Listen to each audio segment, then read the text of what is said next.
जय जगन्नाथ।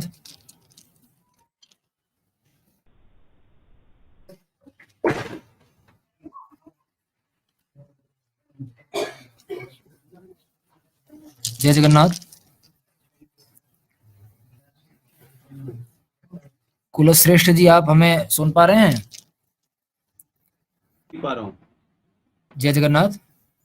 जय जगन्नाथ, आपकी आवाज आ रही है? जी जी, आपसे निवेदन है कि आप कृपया अपना वीडियो ऑन कर लें। जी धन्यवाद। हिंदू राष्ट्र संघ का यह कार्यक्रम आरंभ होने जा रहा है। सर्वप्रथम ऋग्वेदीय पूर्वामनाय गोवर्धन मठ पूरी पीठ की ओर से हिंदू राष्ट्र संघ महाधिवेशन के इस कार्यक्रम में मैं हिंदुत्ववादी प्रखर वक्ता श्री पुष्पेंद्र कुलश्रेष्ठ जी का गोवर्धन मठ पूरी पीठ की ओर से हार्दिक अभिनंदन करता हूं, स्वागत करता हूं। गोवर्धन मठ पूरी यूट्यूब चैनल से इस कार्यक्रम से जुड़े हुए सभी दर्शकों से, भगवत भक्तों से, राष्ट्र भक्तों से मेरा निवेदन है जो इस कार्यक्रम में सम्मिलित हो रहे हैं कि अधिक से अधिक इस कार्यक्रम को अधिक से अधिक महानुभावों तक पहुंचाने में वे अपनी पूर्ववत भूमिका प्रस्तुत करते रहें। मैं आप सभी दर्शकों का हार्दिक स्वागत कर रहा हूं, अभिनंदन कर रहा हूं। सर्वप्रथम मैं हमारे सहयोगी महानुभावों से निवेदन करूंगा कि वे श्रीमद् जगत गुरु शंकराचार्य महाभाग को हमारे वेबिनार स्क्रीन पर हम सबों के साथ कनेक्ट करें। इस गोष्ठी कक्ष में जो महानुभाव जुड़े हुए हैं और जो लोग YouTube के माध्यम से लाभान्वित हो रहे हैं, उन सब से निवेदन है कि जैसे ही श्रीमद् जगत गुरु शंकराचार्य भगवान हम सबों के साथ कनेक्ट हो, हर हर महादेव के उद्घोष के साथ हम सब उनका मंगलमय अभिनंदन करें। मैं निवेदन करूंगा हमारी टीम से कि वे जगत गुरु जी को हमारे साथ जोड़ें।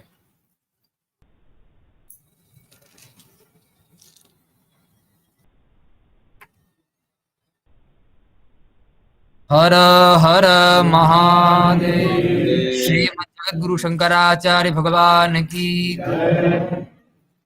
भगवत पाद श्रीमद् जगत गुरु शंकराचार्य महाभाग के श्री चरणों में साष्टांग प्रणाम निवेदित करता हूं।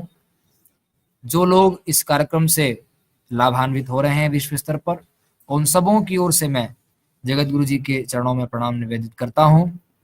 उनके निज सचिव स्वामी श्री निर्विकल्पानंद सरस्वती जी महाराज जो इस कॉन्फ्रेंस हॉल में हम सबों के बीच समुपस्थित हैं, मैं उनके भी श्री चरणों में प्रणाम निवेदित करता हूं। ऋग्वेदीय पूर्वामनाय गोवर्धन मठ पूरी पीठ के 144वें शंकराचार्य, पूर्व शंकराचार्य स्वनामधन्य श्री स्वामी निरंजन देव तीर्थ जी महाराज के पवित्रतम आराधना दिवस के इस शुभ अवसर पर हिंदू राष्ट्र संघ के अधिवेशन में हम सभी सम्मिलित होने का सौभाग्य प्राप्त कर रहे हैं। सनातन वैदिक सिद्धांत को लेकर के पूर्व शंकराचार्य महाभाग का नाम विश्वविख्यात है। सनातन सिद्धांतों के प्रति उनकी निष्ठा और उनके ओजस्विता पूर्ण वक्तव्य के लिए वो विश्व प्रसिद्ध हैं। मैं उनके श्री चरणों में अपनी भावांजलि समर्पित करता हुआ जगत गुरु जी से निवेदन करता हूं कि वे हमें अनुमति प्रदान करें और वैदिक मंगलाचरण पूर्वक हम आज के कार्यक्रम में प्रवेश करें।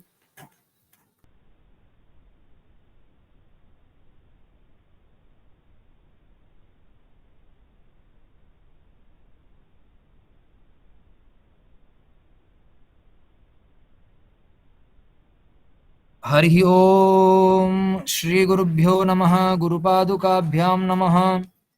हरि ओम भद्रं कर्णेभिः शृणुयाम देवा भद्रं पश्येमाक्षभिर्यजत्राः स्थिरैरङ्गैस्तुष्टुवाग्भुङ्सस्तनूभिर्व्यशेमहि देवहितं यदायुः सतमिन्नु शरदो अन्ति देवा जत्रा न शक्राजरसन्तनूनाम् पुत्रासो यत्र पितरो भवन्ति मानो मध्यारीरिखताजुर्गन्तोः अदितिर्द्यौरदितिरन्तरिक्षमदितिर्माता स पिता स पुत्रः विश्वे देवा अदितिः पञ्चजनाम् अदितिर्जातमदितिर्जनित्वम् यतो यतः समीहसे ततो नो अभयं कुरु शन्नः कुरु प्रजाभ्यो भयन्नः पशुभ्यः सुशान्तिर्भवतु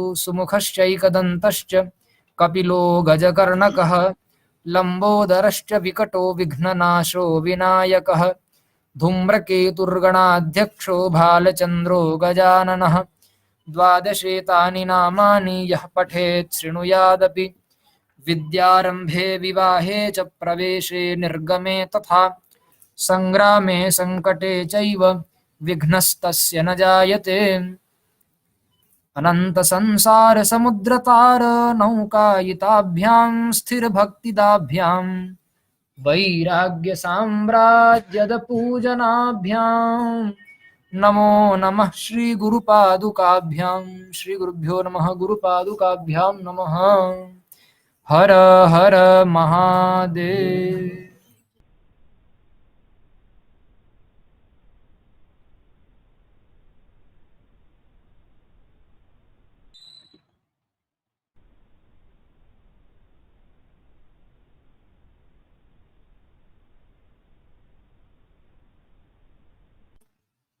मैं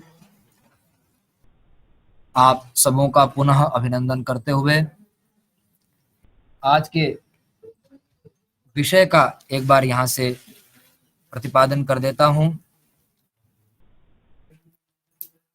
भगवत्पाद ने आज की गोष्ठी में अपने भावों को अभिव्यक्त करने के लिए जो विषय निर्धारित किया है वह है हिंदुत्व की परख तथा हिंदुओं के अस्तित्व और आदर्श की रक्षा के प्रकल्प।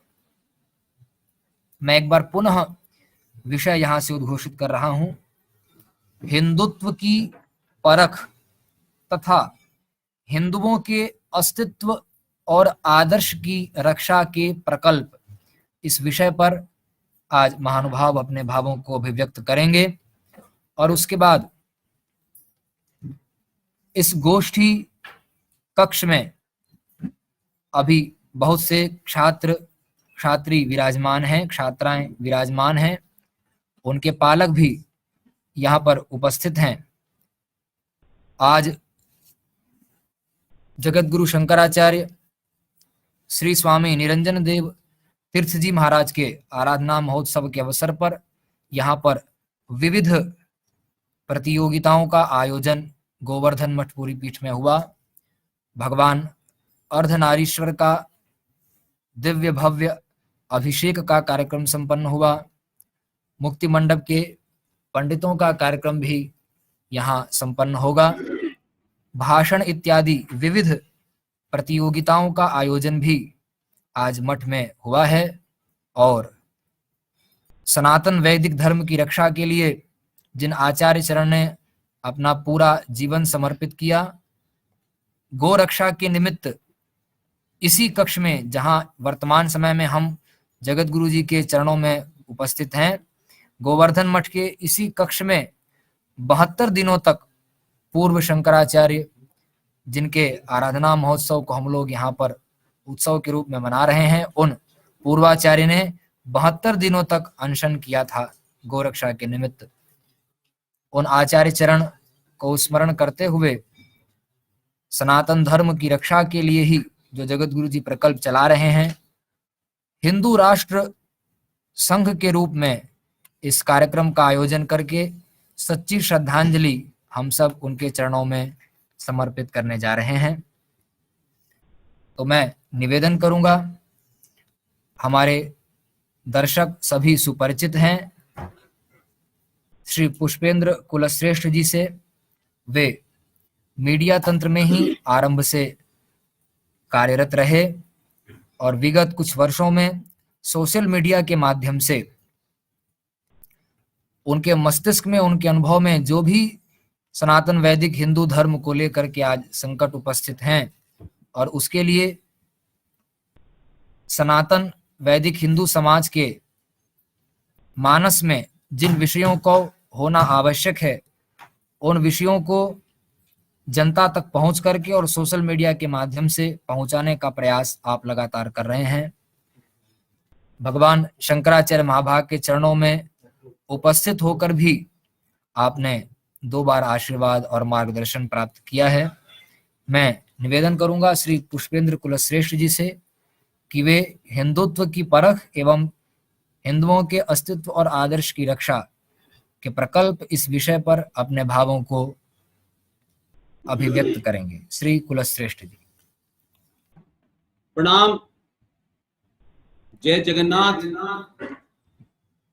जगत गुरु स्वामी निश्चलानंद सरस्वती जी, गोवर्धन मठ के पुरी के जगत गुरु, हिंदू राष्ट्र संघ अधिवेशन में आप सबने मुझे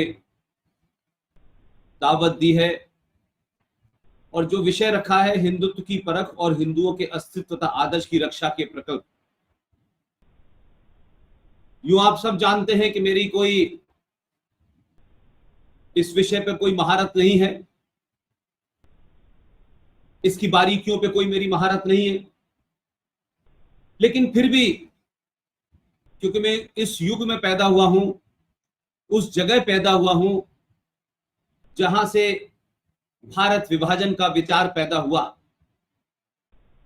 मेरे जीवन में न कभी हिंदुत्व नाम का कोई शब्द था, न सनातन का कोई शब्द था, न मंदिर थी, न पूजा था, न व्रत था। शायद मैं नहीं जानता था कि ये सब चीजें क्या होती हैं, क्योंकि मेरी पैदाइश की जगह ऐसी थी जहां दूर दूर तक कोई ऐसी चीज नहीं थी। लेकिन बार बार मुझे ये जरूर लगता था कि एक ऐसी जगह भारत में पैदा हुआ जहां उस 5 किलोमीटर 6 किलोमीटर के इलाके में कोई भी चीज, न मेरी संस्कृति, न मेरी मान्यताओं, परंपराओं, आस्थाओं, मंदिर से कोई कनेक्टेड हो, न मुझे कोई बताने वाला था। वहां शिक्षा ली और उसके बाद फिर मैं दिल्ली आया, तो दिल्ली में दूसरी दुनिया देखी। यहां तक कि मेरी कौन सी जात है मुझे ये भी नहीं पता था और ना ही मैं इस बात को जानता था।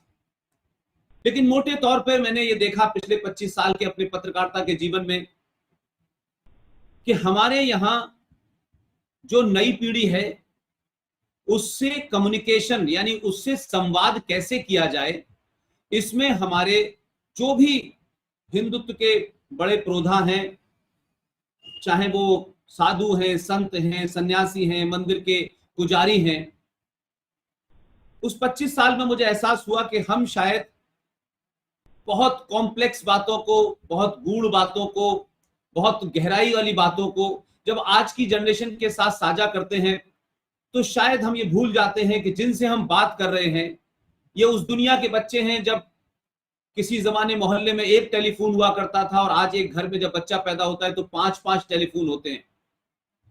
और टेलीफोन की महत्वता यह है कि आज पूरी दुनिया में एक छोटा सा इंस्ट्रूमेंट है जिसे हम मोबाइल कहते हैं, इसने वो संचार क्रांति ला दी है लोगों में। हर आदमी के अपने विचार हैं, हर आदमी भी बात रख सकता है, गलत है, सही है, कितनी गलत है, कितनी सही है, और इंफॉर्मेशन इतनी ज्यादा है कि आज कोई भी बात आप कह दें और कह के चले जाएं और उस पर कोई प्रश्न न उठाए, ये मुमकिन नहीं है। आज से 20-25 साल पहले होता था कि एक तरफा संवाद होता था, किसी ने कोई बात कह दी, लोगों ने मान ली, लोगों ने उस पर तर्क नहीं किया कि लोगों के उसके पास ना उसके पक्ष में ना विपक्ष में कोई तर्क नहीं होता था।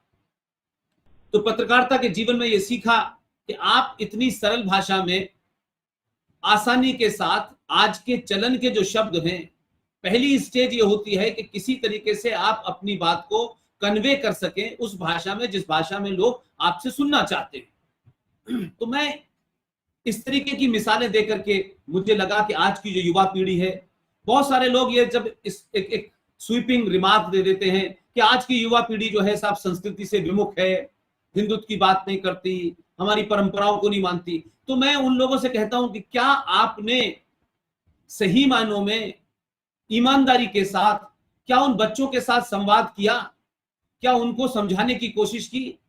तो हम बड़ों की ये बड़ी दिक्कत है कि हम सब लोग अपने अपने कामों में व्यस्त हैं और ये चाहते हैं कि बच्चे जो हैं मंदिर भी जाएं, पूजा भी करें, व्रत भी रखें, अपनी परंपराओं का ध्यान रखें, लेकिन ये घरों में बातचीत नहीं होती है।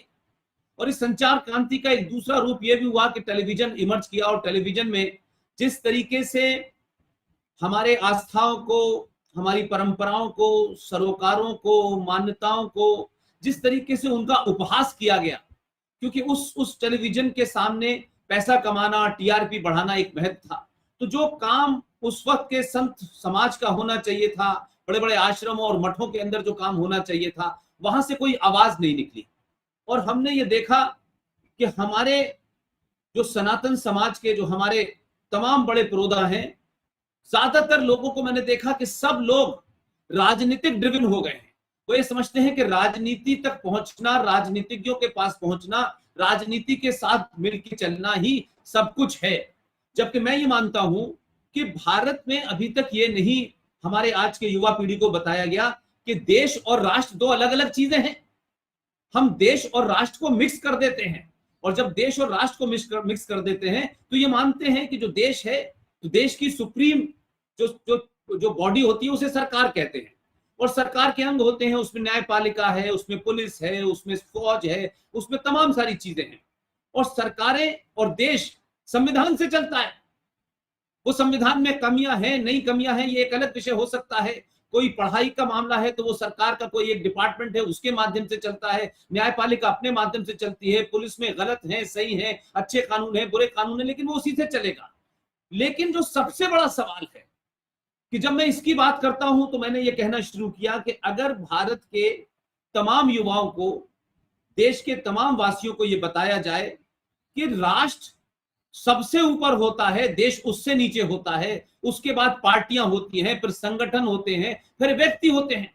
लेकिन हमने ये देखा पिछले करीब 20-25 सालों का हमारा एक्सपीरियंस है कि संगठन बने और ये बताया गया कि व्यक्ति से महत्वपूर्ण संगठन होता है, संगठन से ऊपर देश होता है, और देश के ऊपर राष्ट्र होता है। लेकिन जो ये बात बता रहे थे वो तो राष्ट्र से ऊपर हो गए हैं, संगठन से ऊपर हो गए हैं, देश से ऊपर हो गए हैं। लिहाजा वो आप बात शायद अपनी उस ईमानदारी से नहीं कह पा रहे। इसलिए देश को चलाने का काम सरकार का है, न्यायपालिका है, पुलिस का है, फौज का है, और देश एक भूमि का टुकड़ा होता है। उसकी रक्षा करने के लिए पुलिस होती है, उसकी रक्षा करने के लिए सेना होती है, उसमें कानून बनाए रखने के लिए उसमें पुलिस और न्यायपालिका होती है। लेकिन राष्ट्र क्या है? राष्ट्र हमारी आस्थाओं से, हमारी परंपराओं से, हमारे सरोकारों से, हमारे आदर्श से, और हजारों साल के हमारे ऋषि मुनियों की तपस्या से जो भी आदर्श बने हैं, जो भी हमारे हमारे हमारे हमारे मान्यताएं बनी हैं, उससे राष्ट्र चलता है। राष्ट्र जब कमजोर होता है, या राष्ट्र में बैठने वाले लोग जब कमजोर होते हैं, तो सत्ताएं राष्ट्र के मामलात में दखल देना शुरू करती हैं। और एक कमजोर कायर समाज जब लालची हो जाता है, सत्ता लोभी हो जाता है, तो राष्ट्र कमजोर होने लगता है, और सरकार और स्टेट की यानी राज्य की जो प्रवृत्ति होती है वो किसी भी तरीके से अपने ताकत को बढ़ाती है। इसकी 2-3 जिंदा मिसालें हैं। जगत गुरु निश्चलानंद जी, मैं आपके सामने इसलिए रख पा रहा हूं कि मैं जानता हूं कि आपका इस पर बहुत गहरा अध्ययन है, और शायद मेरे इस 25-30 साल के जीवन में मैं जब भी आपको सुनता हूं तो मैं ये सोचता था कि आप वो सब बात बोलते हैं, वो सब बात बताते हैं, सरल भाषा में बताते हैं, जो शायद मुझे लगता है कि आपसे पहले किसने बताई मुझे नहीं पता। लेकिन आज जब मैं पूरे देश में देखता हूं तो मुझे ज्यादातर लोगों के बारे में लगता है कि उनका कहीं ना कहीं पर कोई ना कहीं स्वार्थ नजर आता है। और जब आप बोलते हैं तो मुझे लगता है कि आप सपाट सच बात रखते हैं, किसको बुरी लगेगी किसको नहीं लगेगी। आपके बोलने के सामने, आपके सामने राष्ट्र होता है, हिंदुत्व होता है, सनातन होता है। हिंदुत्व को बुरी नहीं लगनी चाहिए, सनातन को बुरी नहीं लगनी चाहिए, राष्ट्र को बुरी नहीं लगनी चाहिए। किसी व्यक्ति विशेष को, किसी संगठन को बुरी लगे तो लग जाए, मैं ये मानता हूं। इसलिए मैं आपको बड़ा फॉलो भी करता हूं। इसलिए मेरा मानना यह है कि हमने लगातार, हमारे जितने भी हमने देखा पिछले 60-70 सालों में, जो हमने अपने जीवन में देख रहे हैं, लगातार हमने देखा कि सत्ता में जो आया उसने कोई परिभाषा तय कर दी, तो आज हम उस परिभाषा पे चलने लगे। हमने देखा कुछ संगठन हिंदुत्व की परिभाषा तय करते हैं तो वो हिंदुत्व की परिभाषा में लोग चलने लगते हैं। इन संगठनों को किसने ठेका दिया है?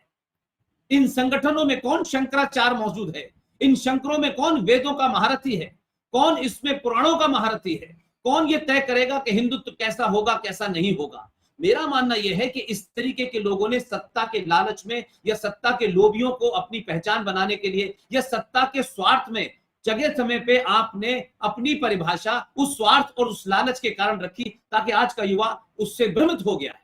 मैं ये कहता हूं कि जिस तरीके से देश को चलाने की जिम्मेदारी एक सरकार की है, एक प्रधानमंत्री की है, एक राष्ट्रपति की है, एक संविधान की है, ऐसे ही अगर सबरीमला के ऊपर हजारों साल की परंपराओं को तोड़कर हमारी न्यायपालिका वहां जेंडर जस्टिस की बात करती है, तो मैं ये समझता हूं कि ये कमजोर समाज की सोच है और ये कमजोर समाज की स्थिति है कि एक कोट पहने हुआ काला जज जो राफेल पे भी एक्सपर्ट है, जो जलीकट्टू पे भी एक्सपर्ट है, जो बलात्कार पे भी एक्सपर्ट है, वो भारत के सनातन पे भी एक्सपर्ट है, वो हमारी परंपराओं पे भी एक्सपर्ट है, और उनके बनाए हुए दिए हुए निर्देशों को हम पालन करने लगते हैं क्योंकि समाज कमजोर है।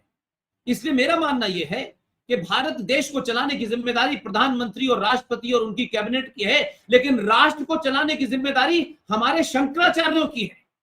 वो तय करेंगे कि राष्ट्र कैसे चलेगा, वो तय करेंगे कि इसकी परिभाषा क्या है, वो कोई निर्देश देंगे तो हम मान्य होगा। लेकिन हो ये रहा है कि सत्ता ही तय कर रही है, सत्ता के अंग तय कर रहे हैं। इसलिए भारत की सुप्रीम कोर्ट हिंदुत्व की परिभाषा तय करती है, इसलिए भारत की सुप्रीम कोर्ट मंदिरों के ऊपर चढ़ावे पे तय करती है, इसलिए भारत की सुप्रीम कोर्ट मंदिरों पे कानून बना देती है, प्लेसेस ऑफ वर्शिप एक्ट 1991, और वो मान्य हो जाता है। इसलिए सब कुछ हम सरकार से जब चाहते हैं, सत्ता से जब चाहते हैं, तो हम ये भूल जाते हैं कि सत्ता का चरित्र होता है सत्ता में बैठना, अपनी ताकत को बढ़ाना, ये हर एक का चरित्र होता है। इसलिए हमारे समाज में हम 100 करोड़ तो हैं, लेकिन कभी भी हमने अपनी मान्यताओं, परंपराओं, आस्थाओं के लिए युद्ध नहीं किया, लड़ाई नहीं की। मुझे याद है कि 1966 में कल्पात्री महाराज के देखरेख के अंदर दिल्ली में एक बहुत बड़ा संत समाज का जुलूस निकला, प्रोटेस्ट निकली, सब निहत्थे थे।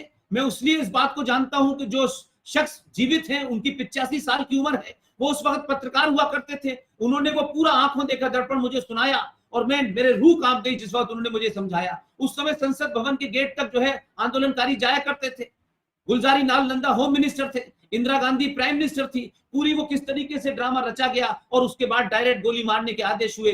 2500 से ज्यादा संत समाज के लोग मारे गए, लेकिन मुझे नहीं याद आता कि कभी उन संत समाज में साधु संत जो मारे गए, आज तक उनको लेकर के कभी कोई चर्चा हुई हो। बड़े बड़े संगठन हिंदूवादी हैं, लेकिन उन्होंने कभी उस मुद्दे को नहीं उठाया। बल्कि मुझे उस समय की खबरों से यह पता चलता है कि बहुत सारे हिंदू समाज के लोग उस वक्त साथ नहीं थे उनके, सिर्फ साधु संत थे। वो जो हिंदुत्व के नाम पे बहुत सारे दल हैं, वो भी उनके साथ नहीं थे। तो हमारी आज जो स्थिति है, जहां हम आज खड़े हैं, हजारों साल की जो हमारी आस्था थी, जिस सनातन में शुद्ध साइंस है, जिसमें सब कुछ विज्ञान है, लेकिन आज हमें लगता है जब बच्चों से बात करते हैं तो उनके सामने ऐसे लगता है कोई खोखला पोंगा पंडित की बात कर रहे हैं, कुछ ड्रामे की बात कर रहे हैं, कुछ अंधविश्वास की बात कर रहे हैं। तो पूरा का पूरा साइंस जिसको दुनिया ने सलाम किया, जिसने दुनिया को जाकर लोग उससे आगे बढ़े, उस विचारधारा का या उस सोच का या उस आस्था का आज यह हाल है कि हमारे अपने ही बच्चे उसका मजाक उड़ाते हैं। और वो इसलिए उड़ाते हैं कि हमारे घरों में उस पर चर्चा नहीं होती, क्योंकि हमने आधुनिकता के तौर पे सब कुछ ओढ़ लिया, कपड़े पहन लिए, अंग्रेजी बोल ली, अपने गुरुकुल को गाली देना सीख लिया, अपनी परंपराओं से दूर होना सीख लिया, अपनी परंपराओं के कपड़े पहनने में हमें हीन भावना होने लगी, अपने विचारों को प्रकट करने में हीन भावना होने लगी, हमें तिलक लगाने में हीन भावना होने लगी, हमें धोती पहनने में हीन भावना होने लगी, हमें मंदिर जाने में हीन भावना होने लगी। जब इस तरीके की किसी समाज के अंदर एक कुंठा, एक हीन भावना, एक एहसास से कमतरी, एक इन्फिनिटी कॉम्प्लेक्स जब आ जाता है, वो समाज अपनी रक्षा नहीं कर पाता। अब जैसा कि आप टॉपिक में एक छोटी सी बात कही है, आपने कहा हिंदुत्व के अस्तित्व तथा आदर्श की रक्षा। तो जब रक्षा का शब्द आता है तो यह तय होना चाहिए कि रक्षा किससे, यानी कोई शत्रु है। तो क्या 21वीं सदी का भारत, संचार क्रांति का भारत, जो इतने सारे बच्चे आपके यहां बैठे हुए हैं, मैं उन सब से पूछता हूं, क्या हमें अपनी संस्कृति, अपनी मान्यताओं, परंपराओं, आस्थाओं का शत्रु कौन है? क्या हमें शत्रु बोध है, या सिर्फ हम जिसको शत्रु मान रहे हैं वो शत्रु है भी कि नहीं है? तो जब तक हमें शत्रु बोध नहीं होगा तो हम रक्षा नहीं कर पाएंगे।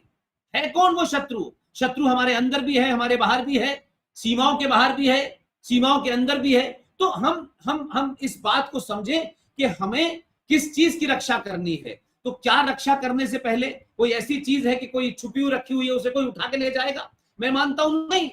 अगर हम आज का युवा इस पूरी साइंस को, जैसे हमारे यहां अक्सर बात होती है कि साहब ये जो जब 1948 में नासा आया तब हमें पता चला, अब बताइए नासा 1948 में आया है और हजारों हजारों साल से कुंभ मनाया जाता है।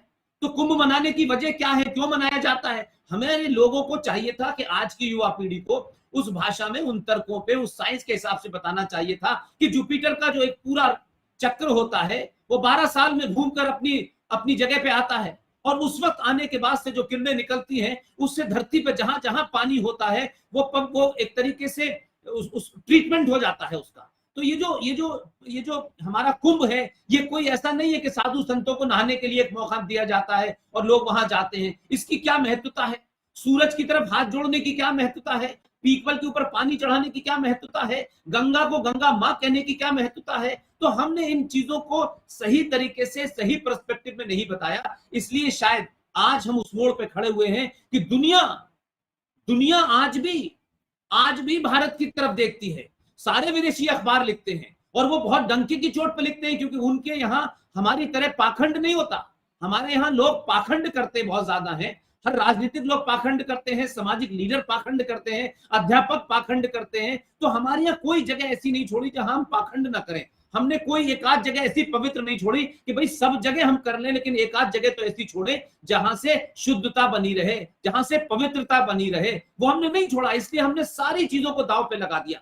लिहाजा हुआ ये कि जब भी ये बात आई तो हमें ये नहीं बताया गया कि भाई सरकार से हमें देश चलाने की बात करनी चाहिए। मंदिरों की रक्षा करने का काम सरकार का नहीं है, मंदिर बनाने का काम सरकार का नहीं है। और जब कमजोर समाज होता है, स्वार्थी समाज होता है, तो आपके जितने भी लोग हैं उनकी मैं समझता हूं रक्षा नहीं हो सकती। इसलिए एक छोटी सी घटना बताता हूं मैं, हम सबको समझनी चाहिए कि आपके समाज की शक्ति कितनी जबरदस्त होती है और जब सामूहिक शक्ति आप प्रदर्शित करते हैं, क्योंकि ये 2021 का भारत है।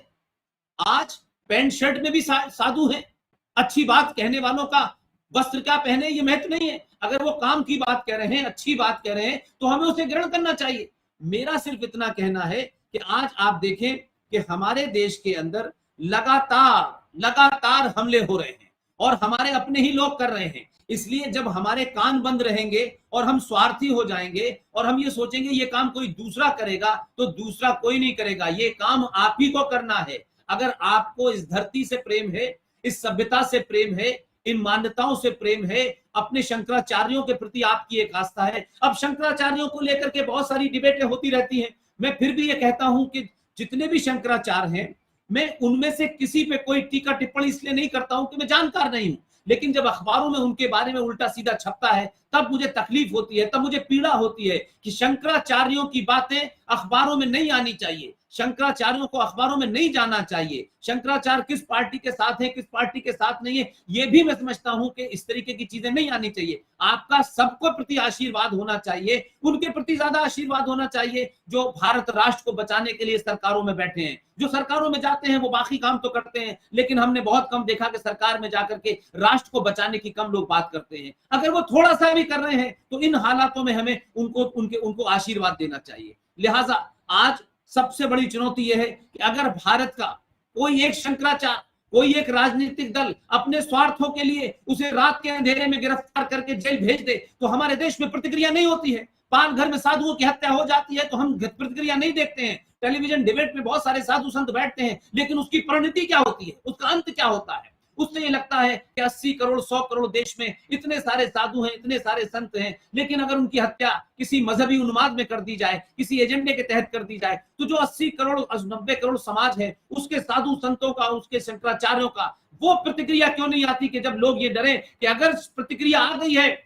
शंकराचार्यों की, चारों शंकराचार्यों की प्रतिक्रिया आ गई है, तो आपकी सरकार को डरने लगे, आपकी व्यवस्था डरने लगे, क्योंकि वो इस बात को समझे कि इनके बोलने का मतलब क्या है। जब ये कहेंगे तो समाज कैसे खड़ा होगा। लेकिन धीरे धीरे धीरे धीरे इतनी राजनीतिक हमने महत्वाकांक्षाएं पाली कि धीरे धीरे महत्व कम होता चला गया। इसलिए दिल्ली के अंदर एक मस्जिद है, उस मस्जिद का मौलवी शुद्ध रूप से विदेशी है, उसका नाम है मोहम्मद अब्दुल्ला बुखारी। अब्दुल्ला बुखारी का बेटा है अहमद बुखारी।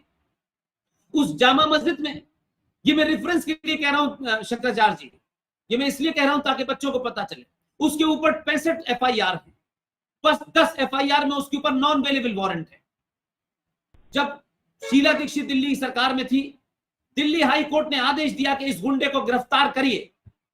दिल्ली पुलिस ने सरकारों के दबाव में यह एफिडेविट दे दिया कि अगर हम इनको गिरफ्तार करेंगे तो दंगा हो जाएगा।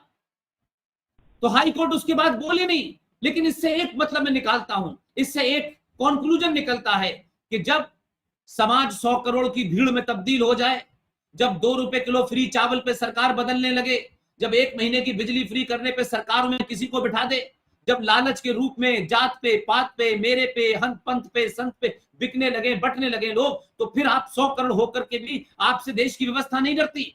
इसलिए एक गुंडा और 20-25 करोड़ मुसलमानों की ताकत के कारण भारत की हाई कोर्ट कहती है कि हम उसे गिरफ्तार करेंगे तो दंगा होगा। इसलिए हमारे यहाँ एक शंकराचार्य रात के 12 बजे गिरफ्तार कर लिया जाता है, उसके ऊपर अनैतिक आरोप लगाए जाते हैं, लेकिन प्रतिक्रिया हमारी इतनी कमजोर होती है कि कोई डरता नहीं हमारे ऊपर, ना हमसे हमारा कोई असर है। तो हम अपने अपनी जगह बैठे हुए, लेकिन सामूहिक तौर पे एक राष्ट्र को बचाने के रूप में जो हमारे शब्द निकलने चाहिए, उन शब्दों की महत्वता, उनका मरम, उनका भारीपन वो इतना हल्का हो चुका है कि आज हमारी बात को कोई नहीं सुनता और हमें हल्के में लेते हैं, सरकारें हल्के में लेती हैं। इसलिए इस देश के अंदर संविधान को ताक पे रख करके माइनॉरिटी कमीशन बनाया गया, करोड़ों करोड़ों रुपए का उसका बजट है। सच्चर कमीशन बनाया गया, 5000 करोड़ का बजट है। प्लेसेस ऑफ वर्शिप एक्ट बनाया गया, हिंदुओं के मठ मंदिरों को तोड़ने के बाद सरकार ने यह फैसला कैसे ले लिया भारत की संसद ने कि ये जो 30,000 मंदिर टूटे हैं, इन मंदिरों को 15 अगस्त 1947 को जो स्थिति थी वैसे ही रहेगी।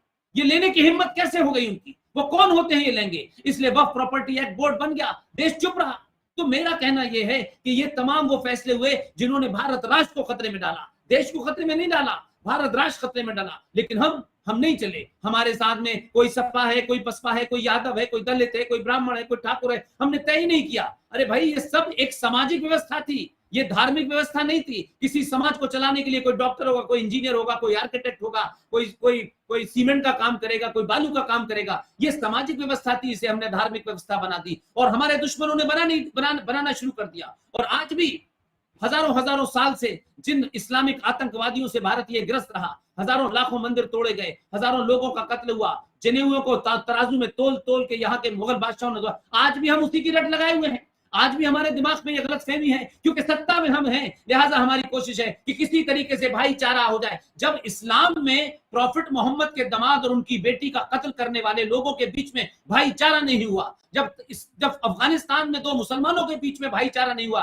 तो हमारे उनके बीच में कौन सा भाईचारा हो सकता है? लेकिन हम सत्ता स्वार्थ में, सत्ता के मद में, ये हिंदू संगठन ऐसे पागल हो गए हैं कि वो लगातार, नहीं साहब, बातचीत होनी चाहिए, हिंदुओं को क्या कहते हैं, मुसलमानों को अपना भाई मानना चाहिए। हम भाई मानते मानते यहां आ गए, भाईचारे में वो भाई निकले, हम चारा बन गए, लेकिन कोई बोला नहीं। लेकिन क्योंकि हम मरते रहे, तब भी आज भी यही काम हो रहा है, आज भी कुछ स्वार्थी यही काम कर रहे हैं। इसलिए मैं लाभ लपेट नहीं रखता हूं शंकराचार्य जी, आप जानते हैं मैं इस बात में मेरा कोई लेना देना नहीं है। मैंने पब्लिकली कहा, न मेरा किसी राजनीतिक दल से कोई लेना देना है, न किसी संगठन से लेना देना है। अगर मेरे मूल में कुछ भी है और जिसकी मैं चिंता करता हूं, जिसके लिए मैंने नौकरी छोड़ी, जिसके लिए मैं जगह जगह जाता हूं, उस मूल में सिर्फ राष्ट्र है। और राष्ट्र रहेगा तो हमारी आस्था रहेगी, हमारी परंपरा रहेगी, हमारे सरोकार रहेंगे। देश टूटते हैं, बिगड़ते हैं। ये भारत कई बार टूटा भारत। अफगानिस्तान चला गया, श्रीलंका चला गया, बांग्लादेश चला गया, पाकिस्तान चला गया, लेकिन भारत राष्ट्र की मान्यताएं, परंपराएं नहीं टूटी, उसकी संस्कृति नहीं टूटी। इसलिए आस्थाएं, हम मुझसे और आपसे आस्थाएं तय होंगी इस देश के जगत गुरु शंकराचार्य से होंगी। वो तय करेंगे कि कौन सी आस्था रखी जाए, कौन सी नहीं रखी जाए, क्या बदला जाए, क्या ना बदला जाए, कहां मंदिर में क्या बात है और कैसे नहीं। ये हमें ये ताकत नहीं दी गई। उनको भी कमजोर करने की कोशिश की गई, उन शंकराचार्यों को भी कमजोर करने की कोशिश की गई। इसलिए सत्ता के स्वार्थ में जो समाज लिप्त हो जाता है, वो आने वाली पीढ़ियों से सच नहीं बोलता। इसलिए हमारे यहाँ खूब झूठ बोला गया, सारे धर्म बराबर हैं। अरे भाई, जब धर्म सारे होंगे तब तो बराबर होंगे ना। तो जब धर्म है ही नहीं तो बराबर कैसे होंगे? सारे धर्म बराबर हैं कहने का मतलब है कि गधे और घोड़ों की तुलना कर रहे हैं। मजहब और धर्म का फर्क ही नहीं बता पा रहे। हमारे लोगों ने बताया नहीं कि धर्म क्या है, मजहब क्या है। भाई धर्म तो हम अपने कर्तव्य को कहते हैं। एक शंकराचार्य का कर्तव्य है, एक डॉक्टर का कर्तव्य है, एक इंजीनियर का कर्तव्य है, एक स्कूल में पढ़ने वाले छात्र का कर्तव्य है, एक माँ का कर्तव्य है, एक बहन का कर्तव्य है, एक पति का कर्तव्य है, एक पत्नी का कर्तव्य है। उस ड्यूटी को हम धर्म कहते हैं। लेकिन धर्म तो हमें बताया गया गलत तरीके से कि रिलीजन जो अंग्रेजी का शब्द है उसका ट्रांसलेशन जो है वो धर्म होता है। नहीं, ये गलत है। और इसी तरीके से 76 में भारत के नेताओं ने रात के अंधेरे में भारत के संविधान में धर्मनिरपेक्ष शब्द जोड़ दिया गया और धर्मनिरपेक्ष को गलत तरीके से व्याख्यात किया गया। आने वाली पूरी पीढ़ी कंफ्यूज हो गई। धर्मनिरपेक्ष नहीं हो सकता। राजा जिस दिन धर्मनिरपेक्ष हो जाएगा, हाहाकार मच जाएगा, अनार्की हो जाएगी, अराजकता फैल जाएगी, यानी राजा अपने दायित्वों से भटक जाए। इसलिए रिलीजन का शब्द का हिंदी में मतलब होता है पंथ निरपेक्ष, लेकिन हमें गलत बताया गया। और जब ये हुआ तो उसके कारण ये होने लगा। पता ये चला कि सारे लोगों ने हमें इस तरफ ढकेलना शुरू कर दिया। मैं बार बार कहता रहा हूं, मजहब की किताब होती है, मजहब का कोई प्रॉफिट होता है। मजहब कभी पैदा होने की डेट है, चाहे ईसाइयत हो वो 2000 साल बाद पहले पैदा हुई हो, फिर 1400 साल पहले इस्लाम पैदा हुआ हो, उनका भी जीसस क्राइस्ट के पैदा होने की डेट है, उसके मरने की भी डेट है। 1400 साल पहले प्रॉफिट मोहम्मद की भी पैदा होने की डेट है, उनके मरने की भी डेट है। लेकिन सनातन की न कोई किताब है, न सनातन पैदा हुआ है, न सनातन मरेगा। इसलिए जो पैदा होता है वो प्रकृति का नियम है कि उसकी मृत्यु होती है। वो चाहे धर्म हो, वो चाहे मजहब हो, वो चाहे पेड़ हो, पौधा हो। इसलिए सनातन अनंत काल से था, अनंत काल तक रहेगा, जब तक ये सृष्टि रहेगी। और सनातन की तुलना धर्म और मजहब की तुलना करना आज के तौर पे मैं सिर्फ इतना ही आसान भाषा में कह सकता हूं कि मजहब नाली है, नाली, और धर्म समुद्र है। तो नाली और नाले से धर्म की तुलना न करें, नाली और नाले से आप समुद्र की तुलना न करें। इसलिए आज जो हमारे सामने चुनौतियां हैं, उन चुनौतियों में वो चुनौतियां हमारे घर में हैं। हमारी माएं, हमारी बहनें बदले हुए रूप में, बदले हुए स्वरूप में जिस तरीके से ताला लगा करके वो किसी चमत्कार की खोज में बाबाओं के पास चली जाती है। पिताजी को कमाने से फुर्सत नहीं है, घर में एक बेटी है, घर में एक बेटा है, उनके मन मस्तिष्क में हजारों सवाल उठते हैं। उनके मन मस्तिष्क में समाज में बदलाव होने वाली चीजों के बारे में उनमें जानने की जिज्ञासा है। उनकी जिज्ञासा को कौन शांत करेगा? न भाई शांत करेगा, न पिता शांत करेंगे, न मां शांत करेगी। तो फिर वो भटकेंगे, तो घर से बाहर निकलेंगे तो कोई बहका लेगा, कोई पंचर पुत्र उन्हें नए नए तरीके के प्रलोभन देगा। कोई जो एजेंडे पे लगे हुए लोग हैं कि ब्राह्मण की लड़की को फंसा के लेके जाओ तो 50,000 रुपए भी मिलेंगे और मोटरसाइकिल भी मिलेगी। तो आप अपने घर के अंदर जो कार्य करना चाहिए था, बच्चों के साथ बैठ करके जो संवाद करना चाहिए था, जो उसके सवाल है उसका जवाब देना चाहिए था, हमने इन तरफ ध्यान नहीं दिया। हमने सब कुछ छोड़ दिया कि पंडित जी जो बैठे हैं मंदिर में सिर्फ उन्हीं का काम है। और माफ कीजिएगा, मैं बहुत कटु हूं इस मामले में। हम दूसरों पे जिनसे आज आपको रक्षा की चिंता है, आप जरा सोचिए कि हमारे मंदिरों में टेप रिकॉर्डर से आरती बजने लगी है।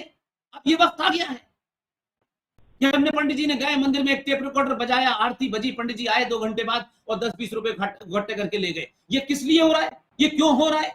हम अपने मंदिरों की रक्षा नहीं कर पा रहे, समाज मंदिर की रक्षा नहीं कर पा रहा, क्योंकि हम तमाम सारे लोग एकदम सत्ता से कुछ भी मिल जाए, कोई भी आ जाए सत्ता में, हमारे पड़ोस में कोई आ जाए, हमारे किराएदार 50,000 रुपए दे दे, भले ही वो क्रिमिनल हो, वो मर्डरस हो, वो आताताई हो, वो जिहादी हो, हम इतने लालची और स्वार्थी हो गए हैं। इसलिए हमारे घर के अंदर खतरा है, हमारे अंदर खतरा है, हमारे समाज में खतरा है। सिर्फ इतना ही मैं कह करके अपनी वाणी को विराम दूंगा। आपके सामने बोलना मेरे लिए सौभाग्य की बात है, और मैं जानता हूं कि जो आपकी इसके ऊपर जो महारत है, मैं उसके सामने कुछ भी, मैं तो एक लाइन भी आपकी रिपीट नहीं कर सकता। आप जानते हैं कि मेरी जबान बेसिकली उर्दू है। मैं बड़ी कोशिश कर करके हिंदी सीख के बोल पाया हूं। मैं तो सड़कों पे चल के रात में कहा करता था नमस्ते, फुटपाथ पे प्रैक्टिस करता था कि नमस्ते कैसे की जाएगी, क्योंकि मेरे दिमाग में तो दिन भर सलाम अलैकुम वालेकुम रहता था। लिहाजा मैं जो भी कुछ बोल पाया हूं वो यही है कि आज भारत के हिंदू सनातनी समाज को अपनी आस्थाओं और परंपराओं पे लौटना होगा।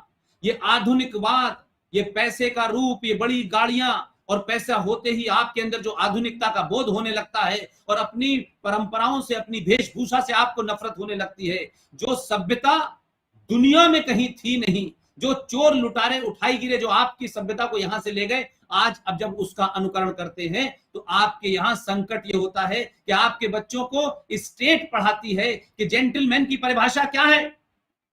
तो आपका बच्चा जो अबोध होता है, जिसके मन के ऊपर जो तस्वीरें आकृत हो जाती हैं, जो चित्र आकृत हो जाते हैं, वो समझता है कि टाई लगाया हुआ एक आदमी, हेड पहने हुआ एक आदमी, बेल्ट और अंग्रेजी बोलता हुआ आदमी जेंटलमैन है। इसलिए वो जो पिता है उसका किसान है, जिसकी मट्टी में पैर सने हुए हैं, जिसके कंधे पे एक फावड़ा रखा हुआ है, वो उसे जेंटलमैन नहीं मानता, वो उस मक्कार अंग्रेज को जेंटलमैन मानता है। तो इसमें शिक्षा व्यवस्था भी अपनी जगह है। लेकिन लोग कहते हैं सरकार ये करे, सरकार वो करे। मैं कहता हूं कि भारतीय हिंदू समाज, सनातनी समाज सरकार के ऊपर निर्भर रहना छोड़ दे और अपने अंदर इतनी शक्ति प्राप्त करे, अपने सरोकारों से अपनी शक्ति प्राप्त करे कि सरकारें आपके दरवाजे पे आके पूछें कि बताओ हमें राष्ट्र के लिए क्या काम करना है। आपने 100 करोड़ होने के बाद आपने अपनी शक्ति को नहीं पहचाना, क्योंकि हम स्वार्थों में, लालच में फंसे चले गए। हमने अपने अपने गढ़ बना लिए, अपने अपने ग्रुप बना लिए, अपने अपने मठ बना लिए। लिहाजा आज पूरी दुनिया में लोग आपकी तरफ उस वक्त देख रहे हैं कि आज तालिबान में क्या हो रहा है, आज अफगानिस्तान में क्या हो रहा है, पूरी दुनिया में है। सब जानते हैं कि इस्लाम के अंदर जो उनका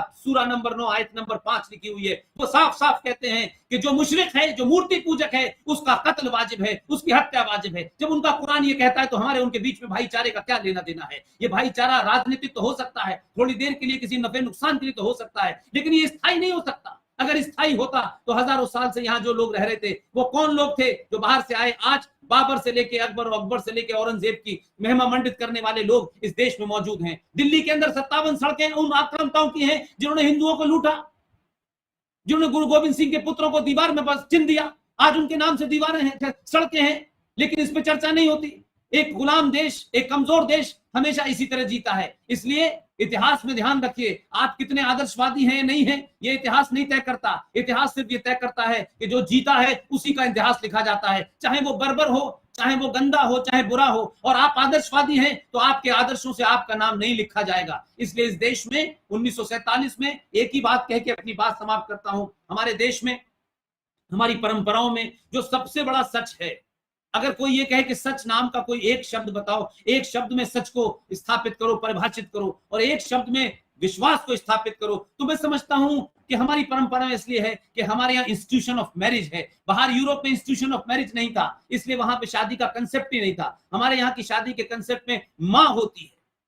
माँ से बड़ा दुनिया का कोई सच नहीं हो सकता। उसे कोई डिनाई नहीं कर सकता कि मैं अपनी माँ के गर्भ में 9 महीने रहा हूं। ये मैं चाहे कितना भी आधुनिक हो जाऊं, मैं ये नहीं कह सकता कि नहीं वो ऐसा था और वैसा था। इसलिए माँ दुनिया का सबसे बड़ा सच है। और पिता, वो माँ जिस अपने बच्चे की तरफ इशारा करके कह देती है कि ये तेरा पिता है। हम जीवन भर उस माँ से ये नहीं पूछते कि तुमने मुझे सर्टिफिकेट क्यों नहीं दिया, हम शक नहीं करते। ये हमारे विश्वास की पराकाष्ठा है। लेकिन गुरुदेव, मैं सिर्फ एक ही बात कहना चाहता हूं। 1947 में जिसे हम भारत माँ भारत माँ भारत माँ भारत माँ कहते हैं, इस भारत माँ पर 11 लाख से 21 लाख लोगों की हत्याओं के बाद जब ये देश मिला, उस देश के ऊपर कुछ चाटुकार दलाल मक्कारों ने उस माँ के सीने पे बैठ करके ये कहा कि देखो देखो देखो, ये तो तुम्हारी माँ है, लेकिन बाप तुम्हारा ये है और बाप तुम्हारा ये है। तो हमारी माँ जो बताना चाहती थी, बाप उसे नहीं बताने दिया। कुछ गुंडे बदमाश उस भारत माता के सीने पे बैठ गए और उन्होंने हमें गलत बाप बता दिया कि देखो ये तुम्हारा राष्ट्रपिता है, इसी को मानो। तो जब कायर राष्ट्रपिता होगा, जब झूठा राष्ट्रपिता होगा, मक्कार राष्ट्रपिता होगा, विभाजन करने वाला राष्ट्रपिता होगा, तो फिर हम जीवन में सही रास्ते पे नहीं पहुंचेंगे। 70 साल के बाद आज भारत के लोगों को पता चल गया कि उनका असली पिता इस देश में सरदार पटेल था। असली पिता इस देश में सुभाष चंद्र बोस था। अगर सुभाष चंद्र बोस और सरदार पटेल हमारे पिता होते तो आज की संतानें ये ऐसी कमजोर और डरपोक न निकलती। इसलिए हम ये झूठ पढ़ते रहे कि हमें आजादी मिली, जैसे हमें भीख में मिली होगी। आजादी हमें चरखे से मिली, आजादी हमें असहयोग आंदोलन से मिली, हमें अहिंसा से मिली। इतनी बड़ी झूठ और फरेब हमने 70 सालों में देखा। राष्ट्रों में ये झूठ फरेब जब होते हैं तो पूरा का पूरी पीढ़ी बर्बाद हो जाती है। इसलिए एक गरीब घर का बच्चा बिगड़ता है तो सिर्फ एक परिवार बिगड़ता है। एक अमीर घर का बच्चा बिगड़ता है तो राष्ट्र बिगड़ जाता है। आपने मेरी बात सुनी, मैंने अपनी बात कही, क्योंकि ये मेरे लिए बहुत भावुक टॉपिक होते हैं। मैं दिन भर बोलता हूं, अभी मुझे फिर बोलना है। अमेरिका में सुशील पंडित जी बैठे हुए हैं, उनसे मुझे बात करनी है। आपने मुझे इतनी देर सुना, ये मेरे लिए सौभाग्य की बात है।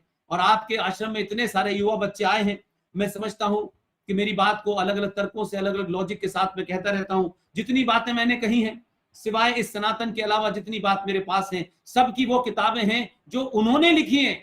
जो सनातन को गाली देते हैं उनकी किताबों का ही रेफरेंस देता हूं मैं, उन्हीं लोगों का रेफरेंस देता हूं मैं। इसलिए मैं अपनी तरफ से कोई बात नहीं कहता। मेरी बात में जितनी बात मैं कह सकता था मैंने कहा। इसलिए भारत के सनातन हिंदू को सबसे पहले शत्रु का बोध होना चाहिए कि शत्रु कौन है, कहां है। जब शत्रु का बोध होगा तो फिर उस शत्रु की शक्ति को आप आंकेंगे, फिर उस शक्ति से आंकने के लिए उतना ही बड़ा हथियार आप इस्तेमाल करेंगे कि ये किससे मरेगा। इसलिए रावण को मारने के लिए, विभीषण को मारने के लिए जब उन्हें पता चला कि दुश्मन की शक्ति कहां है और किस लिए, तब उन्होंने उस हथियार का इजाद किया और तब वो जीते। इसलिए आज हमारे सनातन का, इस राष्ट्र का शत्रु कौन है, कहां बैठा है, किस तरह बैठा है, उसको पहचानना जरूरी है। बहुत बहुत धन्यवाद। प्रणाम गुरुदेव।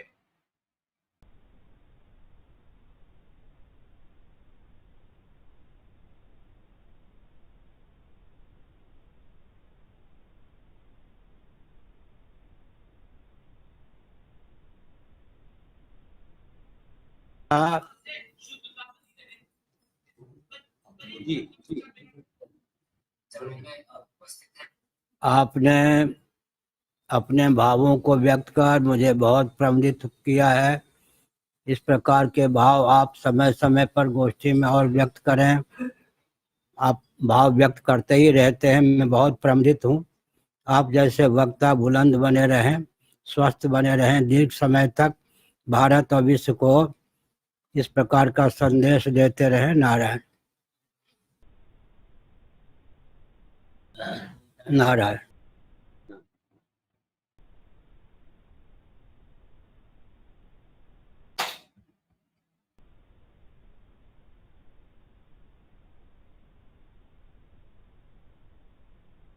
हाँ ठीक है।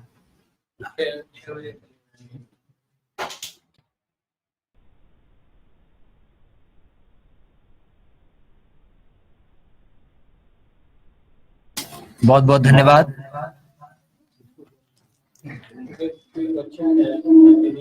बहुत ही धारा प्रवाह शैली में श्री कुलश्रेष्ठ जी ने अपने भावों को अभिव्यक्त किया और बार बार अपने भावों को व्यक्त करते हुए जगत गुरु भगवान शंकराचार्य महाभाग के प्रति अपना समर्पण भी प्रस्तुत किया।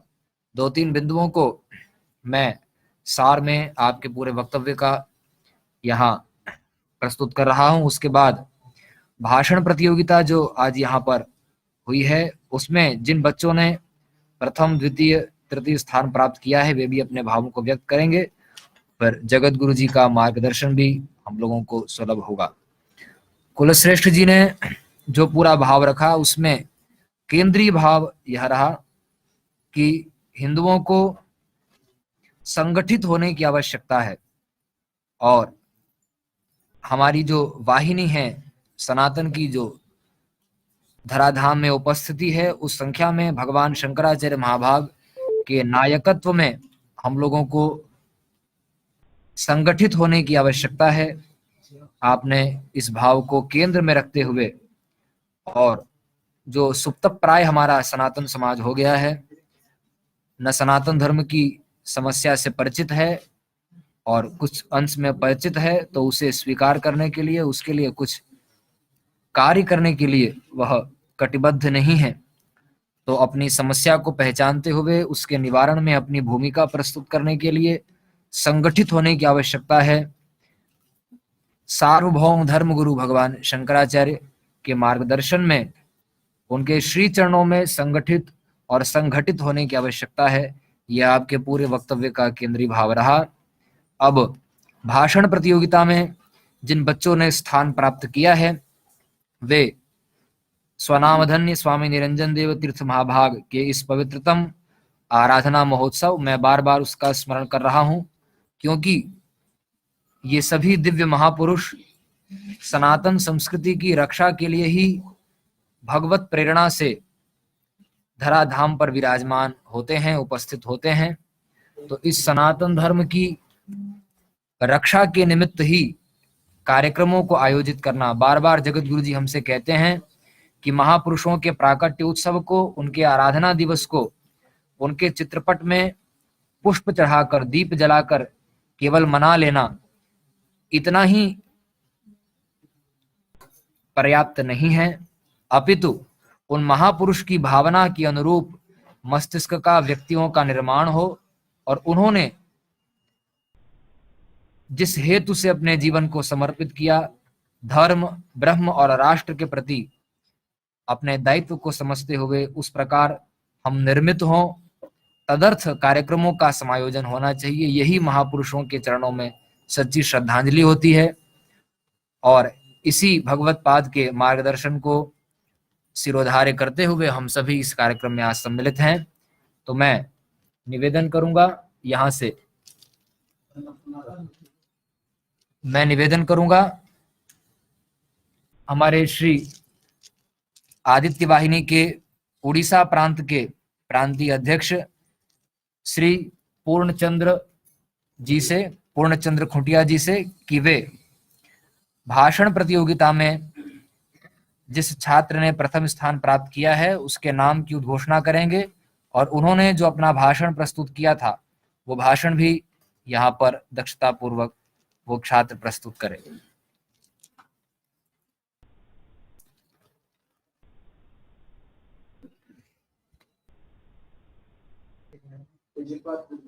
चरणों में मेरा अनंत कोटि दंडवत।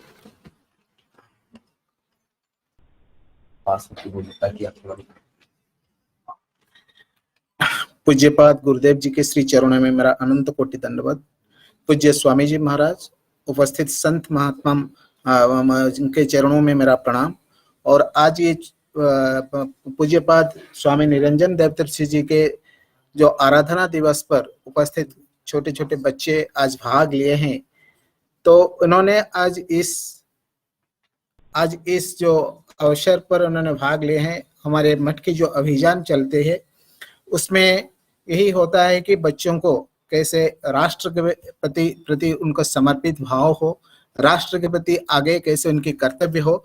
इसी आधार पर हम लोगों के गुरुदेव जी की जो अभियान है, हम लोग बच्चों के प्रति हम सभी लोग लगे होते हैं कि बच्चे आगे के भविष्य के लिए होते हैं, इसीलिए आगे कैसे बच्चे निर्माण हो, भविष्य राष्ट्र के लिए समर्पित हो, इसी आधार पर आज के कार्यक्रम था। तो आज जो विषय था, इस विषय के ऊपर जिन जिन बच्चों ने बहुत अच्छा वक्तव्य आपने प्रदान किए, सभी ने तो किए। जो प्रथम आए अन्नपूर्णा रथ जी, मैं उससे निवेदन करूंगा ये बच्ची तो गुरुदेव जी के श्री चरणों में आज उसकी ये भाव रखेगी। सुश्री अन्नपूर्णा रथ।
जय जगन्नाथ। मो ना अन्नपूर्णा रथ। मु आमर पुरीर सरकारी महाविद्यालय बालिका सरकारी महाविद्यालय अध्ययनरता। मन्नाथ श्री जगन्नाथ मद्गुरु श्री जगद्गुरु मदात्मा सर्वभूतात्मा तस्मै श्री गुरवे नमः। महाप्रभु श्री जगन्नाथ निकट में कोटि कोटि प्रणाम ज्ञापन करुछि एवं जगतगुरु आदि शंकराचार्य निकटरे मध्य भक्तिपूत प्रणाम ज्ञापन करुछि। ए सभारे उपस्थित थिबा गुरुजी को मोर अंतरर भक्तिपूत प्रणाम जणाई समस्त गुरुजन वृंद को मोर प्रणाम ज्ञापन करुछि। आजिकार एही सभारे भोगवर्धन मठ पुरी पीठर 144तम जगतगुरु शंकराचार्य स्वामी निरंजन देवतीर्थजी महाराजंकर आराधना उत्सव उपलक्षे मु गोमातार सुरक्षा संपर्क में सम्यक वक्तव्य उपस्थापन करिबी। पृष्ठे ब्रह्मा गले विष्णु मुखे रुद्र प्रतिष्ठिता मध्य देव गणा सर्वे लोमकूपे महेश्वर। गोमातार पृष्ठ देश स्वयं ब्रह्मा गणारे भगवान पालनकर्ता विष्णु एवं मुखरे स्वयं रुद्र अधिष्ठान करिथांती। गोमातार मध्य देश 33 कोटी देवादेवी रहिबा सहित गोमातार लोमकूपरे स्वयं महेश्वर विराजमान करिथांती। गावो विश्वस्य मातरः गाई होची समग्र विश्वर माता।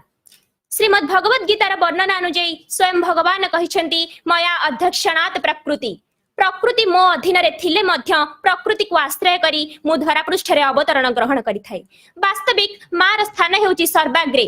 मात्र दुखर विषय एही कि जे सही मातृ जाति आज समाज रे अवहेलिता और असुरक्षिता। सेही माता मानक मध्यरु गोमाता हेउची अन्यतम। स्वर्गीय गाभी कामधेनुर परंपरा अनुଯାୟୀ गोमातार सृष्टि होईछि। एही कामधेनु गाभी विश्वामित्रଙ୍କ आश्रम रे रही समस्त मुनि ऋषि मानकर समस्यार समाधान करिबा सहित प्रकृति को मध्य सुरक्षा प्रदान करिथिले। मातृहारा शिशुटीए एवं समग्र मानव समाज गोमातार दुग्ध पान करी हृष्टपुष्ट और बलिष्ठ होइथांती। गोमातार दुग्धरु प्रस्तुत हेउथबा छेना सर लहुणी घृत इत्यादि दिव्य भोजन मध्य प्रस्तुत करा जाइथाय। घृत जहा कि विश्व शांति पई महायज्ञ रे आहुति भाबरे व्यवहार करा जाय। गोमुए बसते लक्ष्मी गोमूत्रे धन्वंतरी।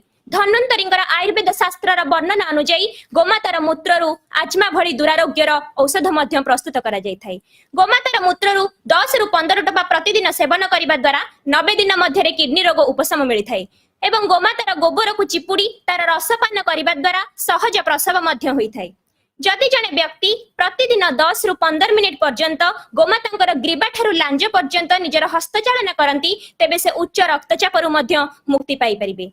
विशेषकर गोमातार गोबर को आमे जाळेनी भाबरे घसी करी व्यवहार करिथाउ। गोबर गैस प्लांट इत्यादि मध्य आमे व्यवहार करिथाउ।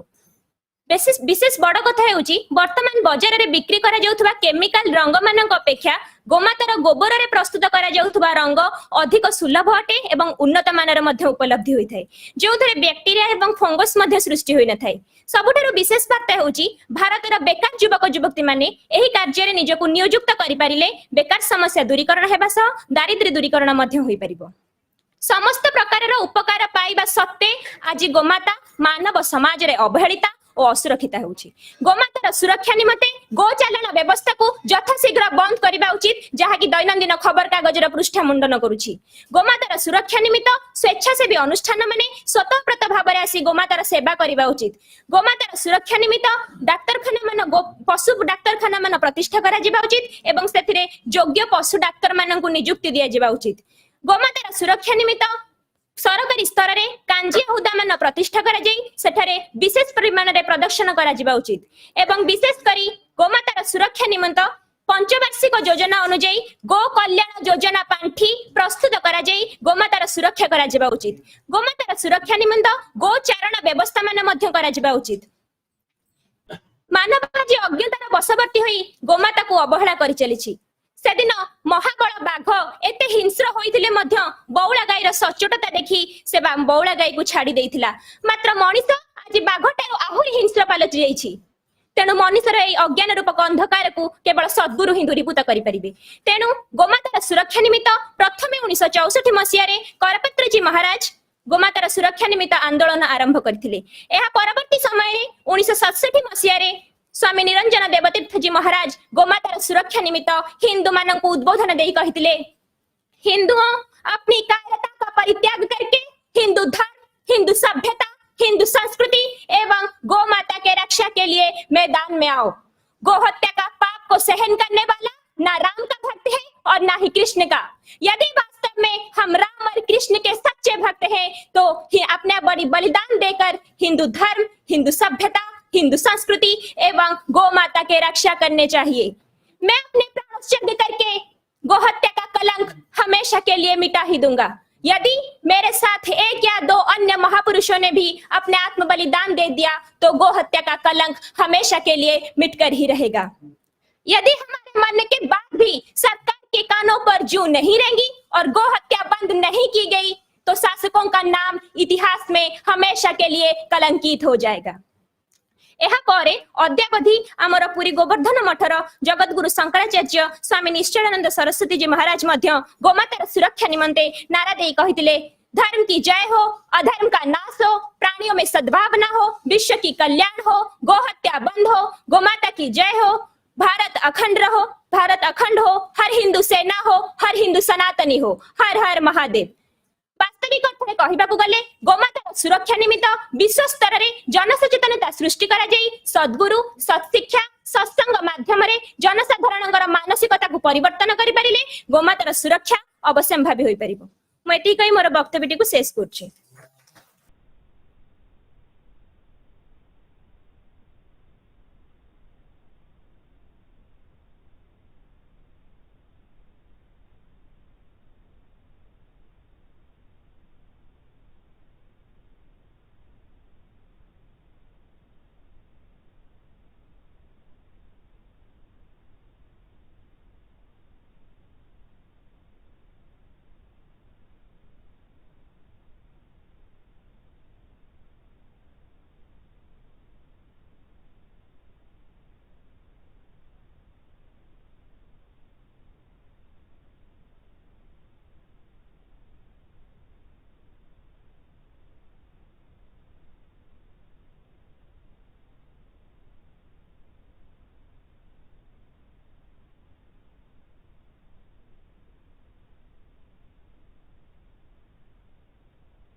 ये है कल लोग बोल रहे थे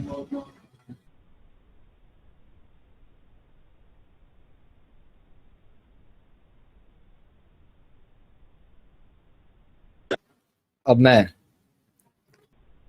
कार्यक्रम को आगे बढ़ाते हुए पूर्वामनाय गोवर्धन मठ पूरी पीठ श्रीमद जगत गुरु शंकराचार्य महासंस्थानम में आज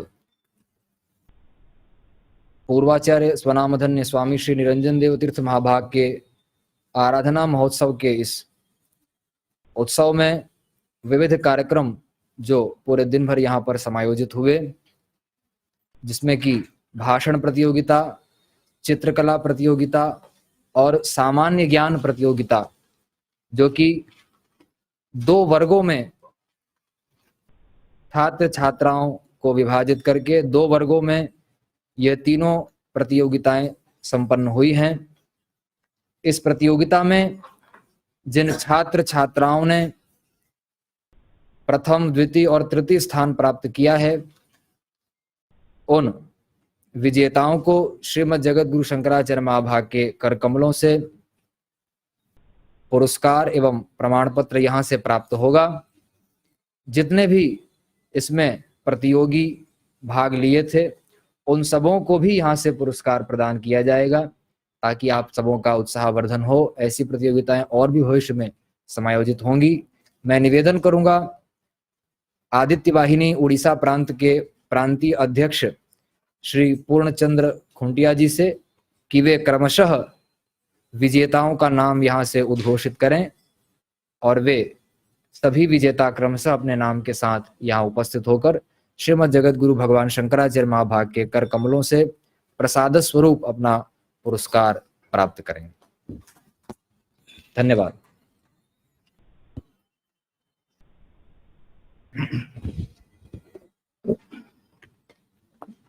गुरुदेव को श्री चरण रे पुणी थे प्रणाम करी मो पिला मानक ना घोषणा करुच्ची। पिला माने समस्ते में प्रतियोगिता रे जो भाग नहीं चे पूज्यपाद श्री चरण रे हिंदी में। अच्छा ठीक।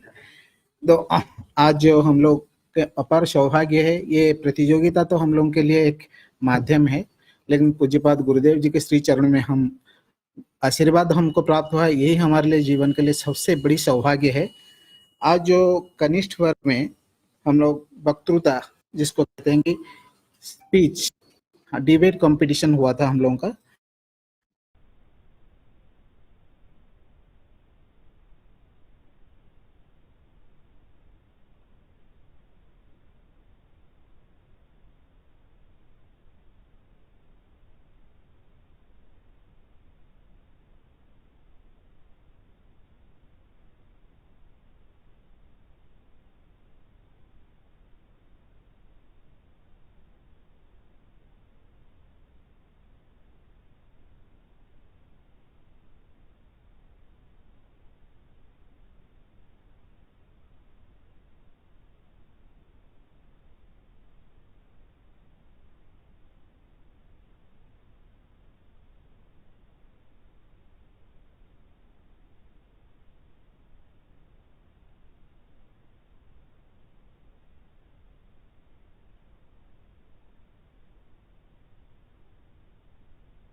प्रदेश महासचिव हैं और उसके साथ ही साथ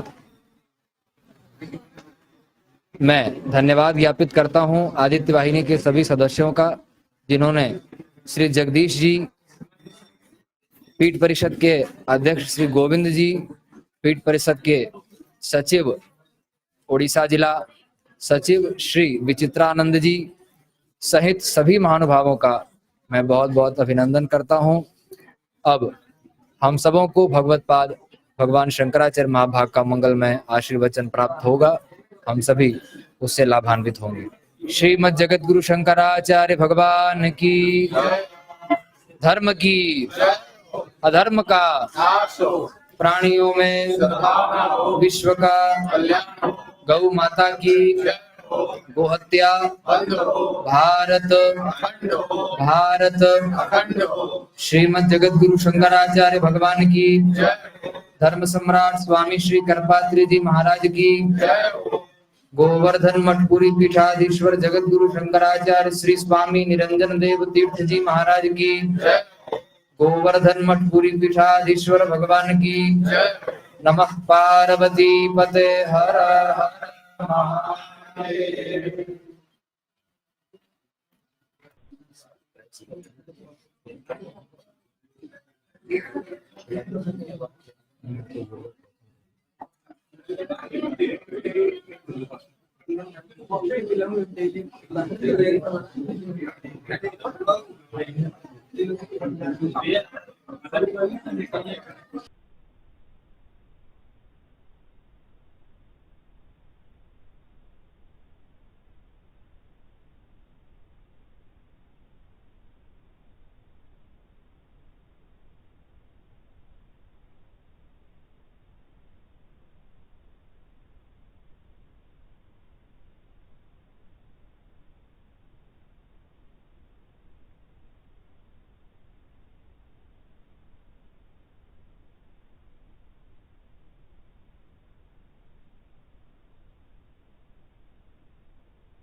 महादेव।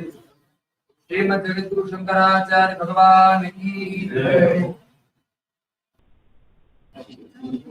हाँ है गला है।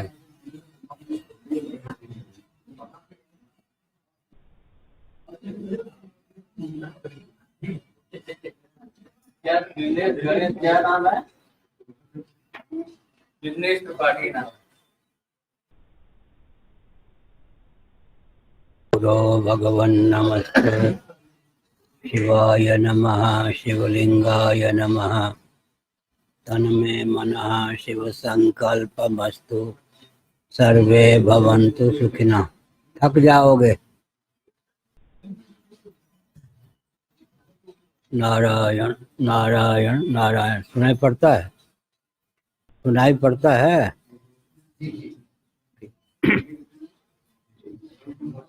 श्री राम जय जय राम।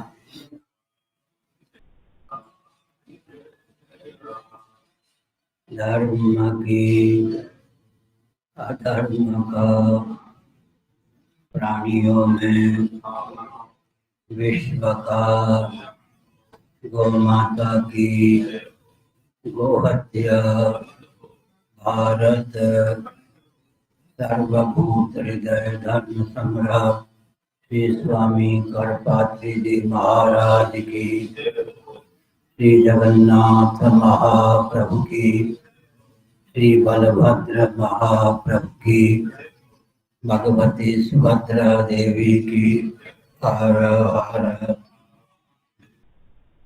गोविंद जय जय गोपाल जय जय।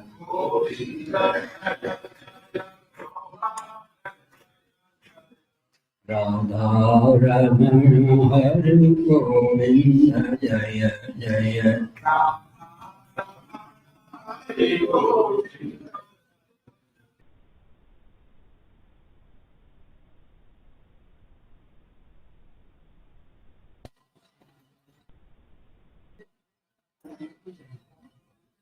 श्री गोवर्धन मठ पूरी पीठ के 144 में श्री जगत गुरु शंकराचार्य पद को संलग्नित करने वाले तो नाम धन्य श्री निरंजन देव तीर्थ महाभाग का आज निर्वाण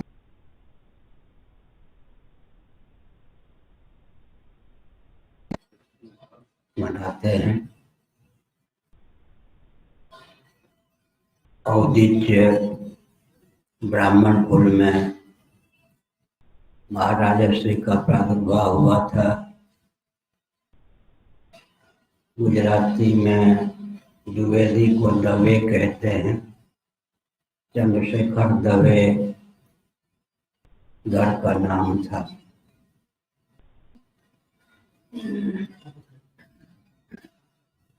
जब वे विद्यार्थी जीवन में थे, छोटी सी आयु थी, गांधी जी से उनका शास्त्रार्थ हुआ। यह ऐतिहासिक तथ्य है। गांधी जी का यह कहना था कि वेदादि शास्त्रों में कर्म से जन्म व्यवस्था वर्णाश्रम व्यवस्था है, वर्ण व्यवस्था है, न कि जन्म से। छोटी आयु में वेदादि शास्त्रों के आधार पर श्री दवे जी ने सिद्ध किया कि जन्म से वर्ण व्यवस्था है, वर्ण के अनुकूल कर्म भी अपेक्षित है। गांधी जी ने उसके बाद घोषणा की कि मेरी धारणा गलत सिद्ध हुई। छोटी आयु के दवे ने मेरी धारणाओं पर पानी फेर दिया। अब मैं वेदादि शास्त्रों के प्रामाणिक को स्वीकार नहीं करता। इस प्रकार गांधी जी को भी शास्त्रार्थ में पराजित करने की क्षमता उन्होंने बाल्यकाल में ही अर्जित कर ली थी। यह एक ऐतिहासिक तथ्य है। दर्शन महाविद्यालय ऋषिकेश के संस्थापक राघवाचार्य जी मुझ पर बड़ा स्नेह रखते थे। उनका काशी के विद्वान संत भारती जी से शास्त्रार्थ हुआ। चंद्रशेखर द्विवेदी जिनके संन्यास का नाम श्री निरंजन देव तीर्थ हुआ, उन्हीं ने मध्यस्थता की, अध्यक्षता की। छोटी आयु में भी इतना वैदुष्य उनके जीवन में था कि 2 दिग्गज विद्वानों के शास्त्रार्थ में मध्यस्थता या अध्यक्षता का दायित्व उनको सौंपा गया। जब 14 वर्ष की आयु के थे द्विवेदी, उनके पिताजी ने हमारे पूरी गुरुदेव धर्म सम्राट स्वामी श्री करपात्री जी महाभाग के चरणों में इन्हें समर्पित कर दिया ताकि यह बालक आपके अभियान के लिए समर्पित है।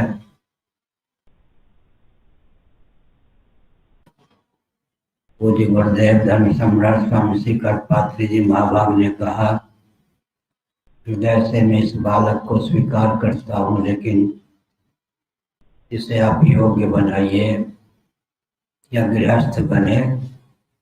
मेरी भावना है कालांतर में यह देश के काम आएगा। उच्च कोटि के व्याकरण के विद्वान श्री चंद्रशेखर द्विवेदी जहाँ थे, वहाँ दर्शन शास्त्रों में भी अबाध गति थी। ग्रंथों को पढ़ाने की क्षमता थी। मैंने उनसे चातुर्मास के दिनों में 6 वर्षों तक नित्य अध्ययन किया है। शास्त्रार्थ की भी योग्यता थी। साथ ही साथ क्रांतिकारी महापुरुष थे। आज जो अमृतसर पंजाब में दुर्गियाना मंदिर सुरक्षित है, हमारे पूज्य गुरुदेव की प्रेरणा से उस दुर्गियाना मंदिर की रक्षा के लिए उन्होंने अद्भुत पौरुष पराक्रम का परिचय दिया था। अगर उनका पराक्रम पौरुष न होता तो आज अमृतसर पंजाब में दुर्गियाना मंदिर का दर्शन भी नहीं होता। इस पीठ के 144वें शंकराचार्य के रूप में अभिषेक की भी एक गाथा विचित्र है। श्री भारती कृष्ण जी महाभाग ने अपनी वसीयत में कुछ सन्यासियों का नाम लिखा, बाद में सदगृहस्थों का भी नाम लिखा और यह लिखा कि कोई गृहस्थ मेरे उत्तराधिकारी होंगे, गोवर्धनपुरी पीठ के शंकराचार्य पद को प्राप्त करना चाहेंगे तो उनका नाम निरंजन देव तीर्थ होगा और द्वारका के समय जो शंकराचार्य थे इनसे वो दीक्षित होंगे, संन्यास की दीक्षा प्राप्त करेंगे। लगभग 4 वर्षों तक द्वारका के उस समय के जो शंकराचार्य थे वे ही यहाँ की व्यवस्था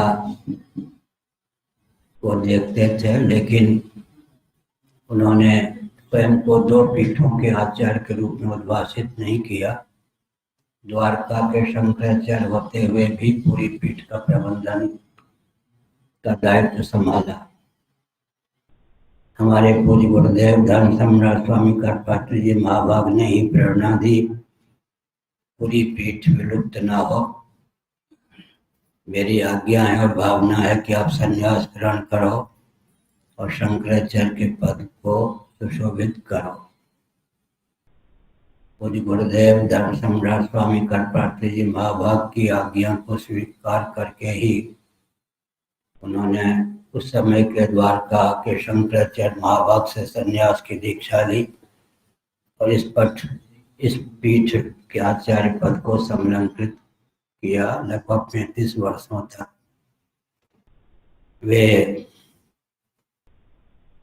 विद्वान थे, शास्त्रार्थी थे, क्रांतिकारी थे, पढ़ाने में भी अद्भुत दक्षता थी और राष्ट्रभक्त थे। एक व्यक्ति के जीवन में इतने गुणों का सन्निवेश बहुत कठिन होता है। आज के दिन उन्होंने वाराणसी में तिथि के हिसाब से देह त्याग किया। काशी मुक्ति नगरी है, वहाँ सामान्य प्राणी भी देह त्याग करे, चाहे स्थावर प्राणी हो चाहे जंगम, उसे भगवान शिव का अनुग्रह प्राप्त होता है, उसे उपासना सुलभ मोक्ष की प्राप्ति होती है। भगवान शिव काशी में देह त्याग करने वाले प्राणी को जब देह त्याग के बाद दिव्य देह की प्राप्ति होती है, तब उसके सिर को अपने गोद में रख लेते हैं। अन्नपूर्णा जी आंचल से हवा करती हैं। भगवान शिव दक्षिण कान में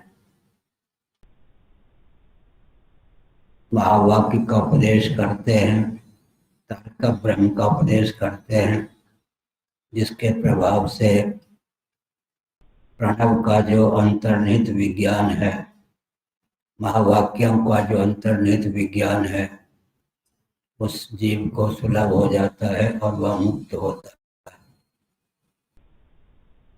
पहले से ही वेदांत शास्त्रों में निष्णात, फिर भी उन्होंने काशी में ही देह त्याग की भावना व्यक्त की और काशी में ही दैव योग से उनका देह त्याग भी हुआ। उन्होंने सबसे ऊंचा त्याग का परिचय यह दिया कि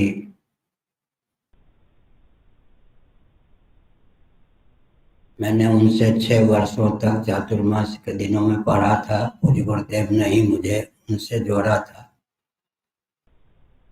उनको यह भी नहीं मालूम था कि मैं शरीर की दृष्टि से किस प्रांत का हूँ।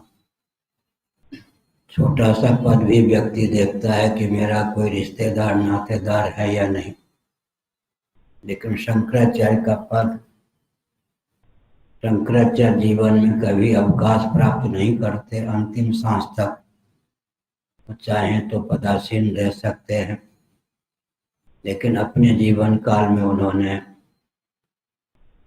मुझे शंकराचार्य के पद पर प्रतिष्ठित किया और यहाँ तक घोषणा कर दी कि आज से मैं शंकराचार्य नहीं हूँ।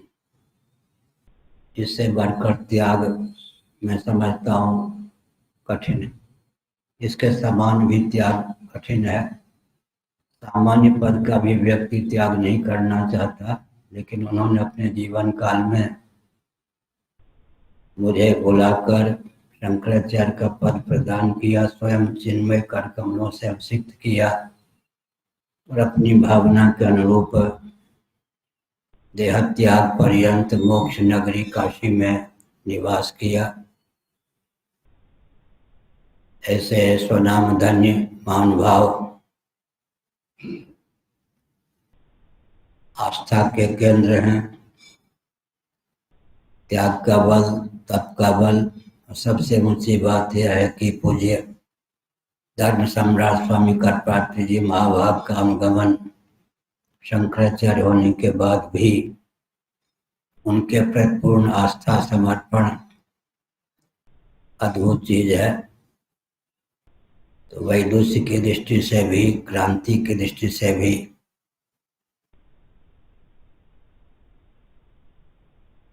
कुछ ऐसा भी अवसर आया कोलकाता आदि में और कई जगह राजस्थान में भी जहां अराजक तत्वों ने सभा मंडप में हमला बोल दिया, उस समय उन्होंने दंडपाणी होकर ही जो पौरुष दिखाकर अराजक तत्वों का दमन किया, वो भी एक ऐतिहासिक तथ्य है। वे अंग्रेजी भी बोल लेते थे अच्छी तरह, लेकिन कभी ये नहीं कहते थे कि अंग्रेजी जानता हूँ। संस्कृत का तो क्या कहना, धारा प्रवाह बोलते ही थे। उच्च कोटि के वैयाकरण थे।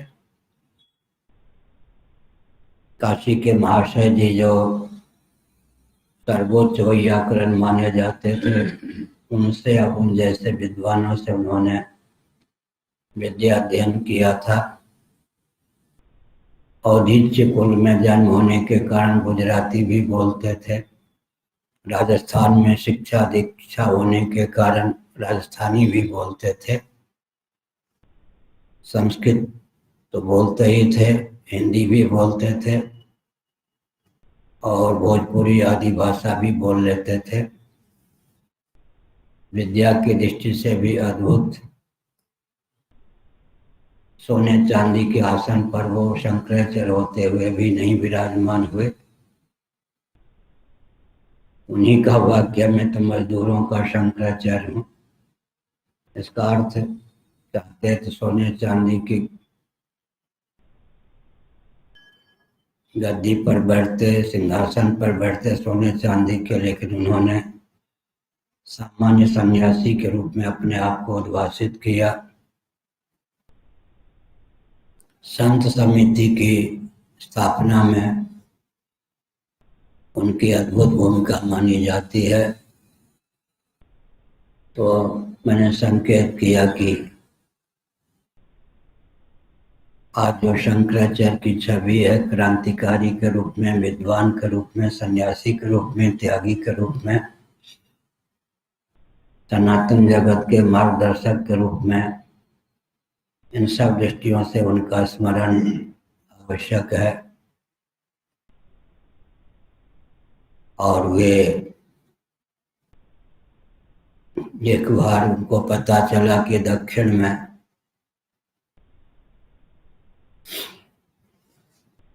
कुछ शास्त्रार्थ की चुनौती है,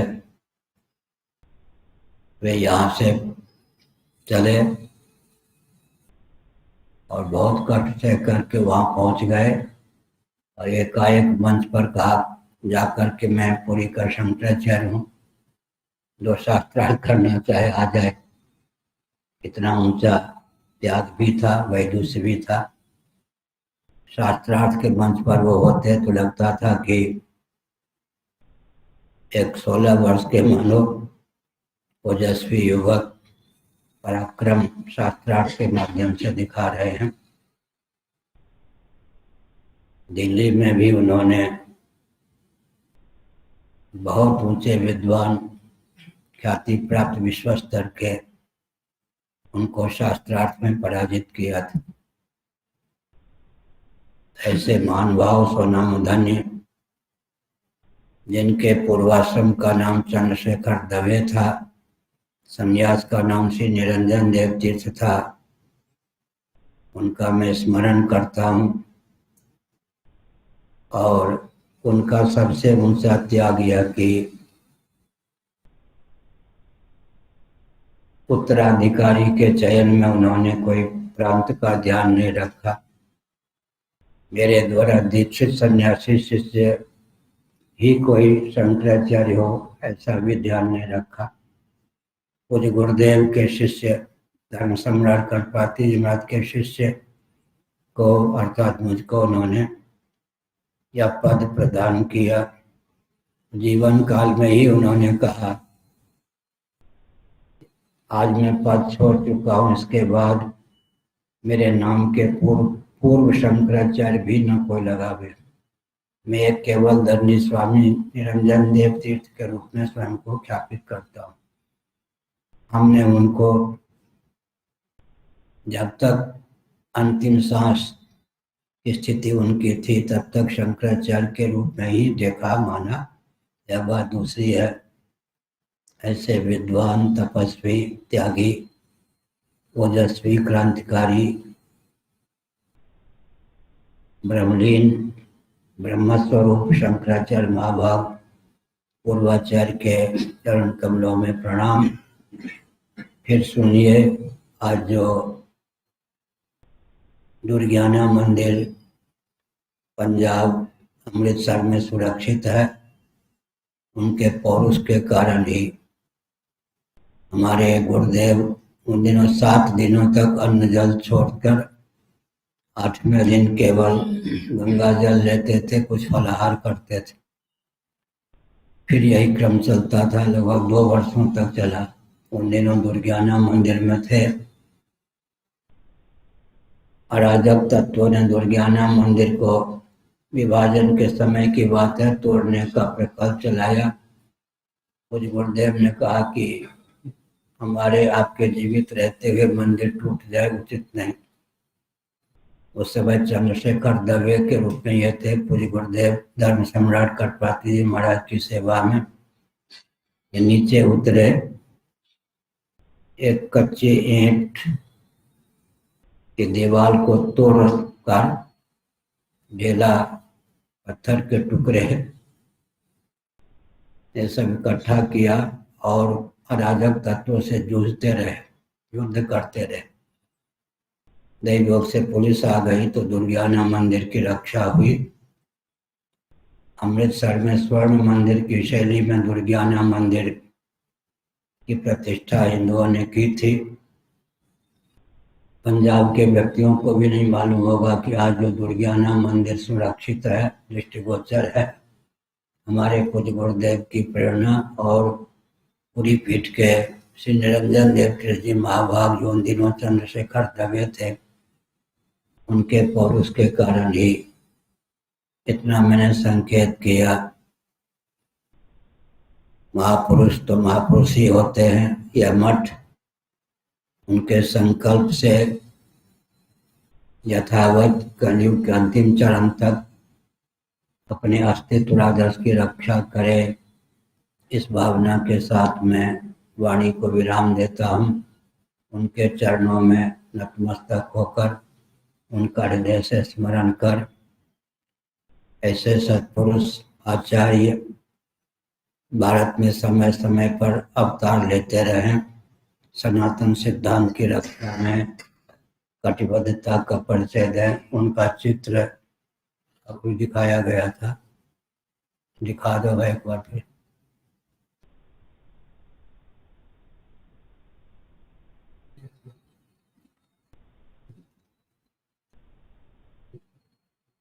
नहीं,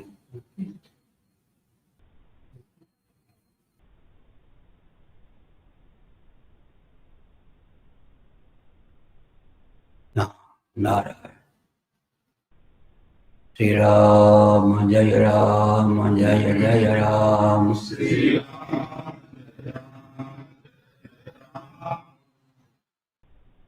संबंध हृदय से होता है। पूज्यपाद महाराजा श्री काशी बिहारी भवन में निवास कर रहे थे। रुग्ण थे शरीर से। सेवा में संलग्न महानुभावों ने किसी प्रकार की जानकारी मुझे नहीं थी। मैं यहीं था, साथ में आप थे। यही भाद्र महीना था। तिथि की दृष्टि से आज के 1 दिन पूर्व की घटना है। पीठ परिषद का अधिवेशन चल रहा था। मैंने इनसे कहा कि महाराज शरीर छोड़ना चाहते हैं, पीठ परिषद के अधिवेशन को छोड़कर और बिना रिजर्वेशन के भी हम इनको लेकर काशी चल पड़े। वहाँ के लोगों ने कुछ जानबूझकर मुझे सूचना नहीं दी थी। मैंने फोन किया तो लोगों ने बताया सामान्य रूप से बीमार हैं, कोई ऐसी बात नहीं। संबंध की बात मैं कह रहा हूँ। वहाँ गया बिहारी भवन वृंदावन बिहारी भगत। मैंने इनसे कहा कि सामान यही रहने दें, मैं स्नान इत्यादि बाद में करूँगा।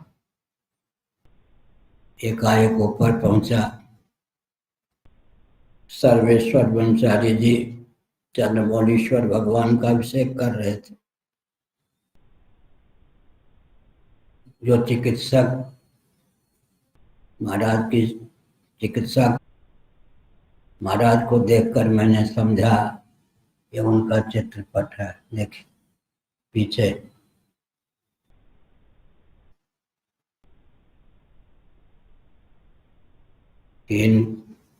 हाँ ठीक।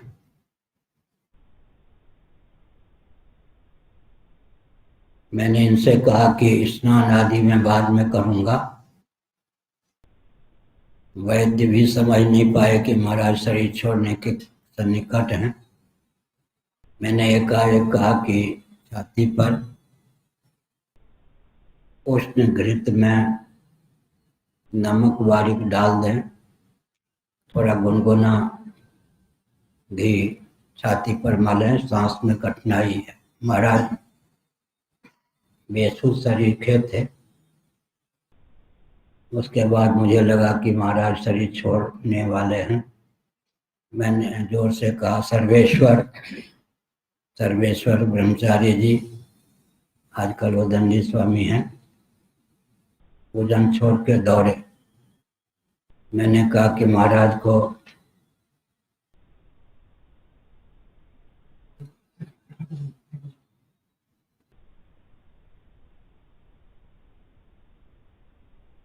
बरामदे पे ले चलो। काशी में अंतरिक्ष में भूतल में कोई विभाजक रेखा नहीं होती। पूरी काशी आदि में धाम की विशेष महिमा होती है। मेरे मुंह से निकला कि दीवार के सहारे महाराज को पद्मासन पे बैठा के प्रतिष्ठित कर दो। भगवान की दी हुई वाणी से मैंने कहा कि 20 मिनट में कीर्तन करता हूँ। राधेश्याम खेमका जी कल्याण के जो संपादक, वो सब आश्चर्यचकित होकर देख रहे थे कि हो क्या रहा है। मेरे पास कोई घड़ी नहीं थी। मुझसे निकला 20 मिनटों तक मैं कीर्तन कराऊंगा। वो लोग देख रहे थे। ठीक 20वें मिनट में शरीर महाराज का छूट गया। तो संबंध का बहुत बड़ा बल होता है। अगर उनकी अंतः प्रेरणा न होती तो मैं तो पुरी में ही रहता। बाद में ही सूचना मिलती कि महाराज का शरीर पूरा हो गया। मैं समझता हूँ देव गौड़ा जी उन दिनों भारत के प्रधानमंत्री थे और महाराज के पार्थिव शरीर का गंगा जी में प्रवाहित करने का योग भी मुझे सदा महाराज के 2 चिरंजीव पहले से बुला लिए गए थे। रश्मि जी वो अब मेरे ख्याल में नहीं रहे, बड़े लाडले लाल हैं। साथ वाले जो सेवा में थे उन्होंने मुझे सूचना नहीं दी, लेकिन उनके दोनों शिष्य चिरंजीव बुला लिए गए थे। परंतु संबंध इतना उत्कृष्ट होता है कि महाराज ने अपने शरीर देह त्याग के पहले ही मुझे बुला लिया। कुछ घंटे पहले मैं काशी में पहुंचा। आज हम उनका स्मरण करते हैं। व्यक्ति का नाम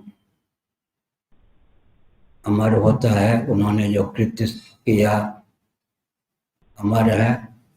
तो हमने संकेत किया कि विद्या की दृष्टि से, क्रांति की दृष्टि से, शास्त्रार्थ की दृष्टि से, अद्भुत त्याग की दृष्टि से वैद शास्त्र उनका नाम हम लेते हैं। शंकराचार्य होने पर भी पूज्य गुरुदेव धर्म सम्राट के प्रति उनकी अपार आस्था थी, अद्भुत आस्था थी।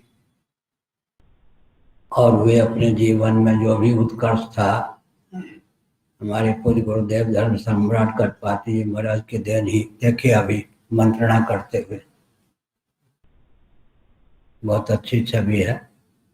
हमारे पूज्य गुरुदेव से किसी विषय पर मंत्रणा करती हुई छवि है, मंत्रणा कर रहे हैं। श्री राम जय राम जय जय राम। मैंने प्रयाग में देखा है, द्वारका पीठ के भी शंकराचार्य थे, जोशी पीठ के भी शंकराचार्य थे, आप थे ही। एक टुगरो जी संत, मन से कुछ गोलवलकर जी भी थे, बहुत बड़ा अधिवेशन था। एक संत कुछ विचित्र ढंग से बोल गए, महाराज शंकराचार्य पद पर प्रतिष्ठित होते हुए भी इन्होंने माइक ले लिया, गोलवलकर जी के सामने ही धारणा प्रारंभ किया।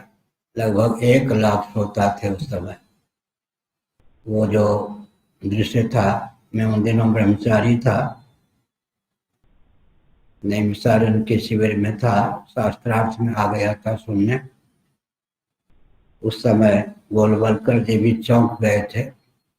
महाराज ने खड़े होकर माइक पकड़ लिया, कोई माइक अलाल मेरे हाथ से माइक नहीं छीन सकता, और जो धारणा शुरू किया।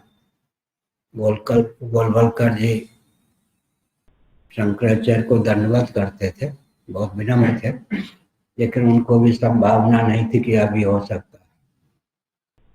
मंच पर द्वारका के पूर्व शंकराचार्य भी विद्यमान थे, तो कभी भी इन्होंने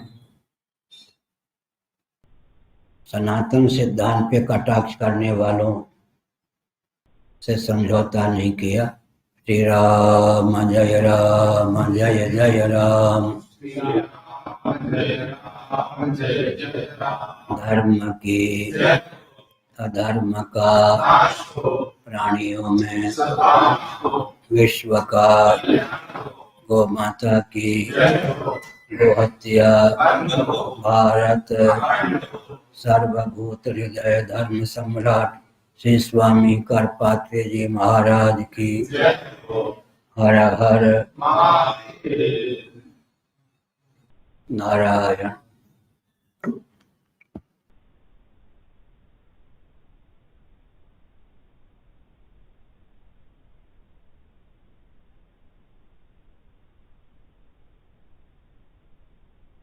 निहितं गुहायां विभ्राजते तद्यतयो विशन्ति वेदान्तविज्ञानसुनिश्चितार्थास्तन्यासयोगा धतयः शुद्धसत्त्वाः ते ब्रह्मलोके तु परान्तकाले परामृतात् परिमुच्यन्ति सर्वे दह्रं विपापं परमेश्मभूतं यत्पुण्डरीकं पुरमध्यषड्गुत्थं तत्रापि दह्रं गगनं विशोकस्तस्मिन्नदस्तं तदुपासितव्यम् यो वेदादौश्वरः प्रोक्तो वेदान्ते च प्रतिष्ठितः तस्य प्रकृतिलीनस्य यः परश्च महेश्वरः। नमः पार्वतीपतये।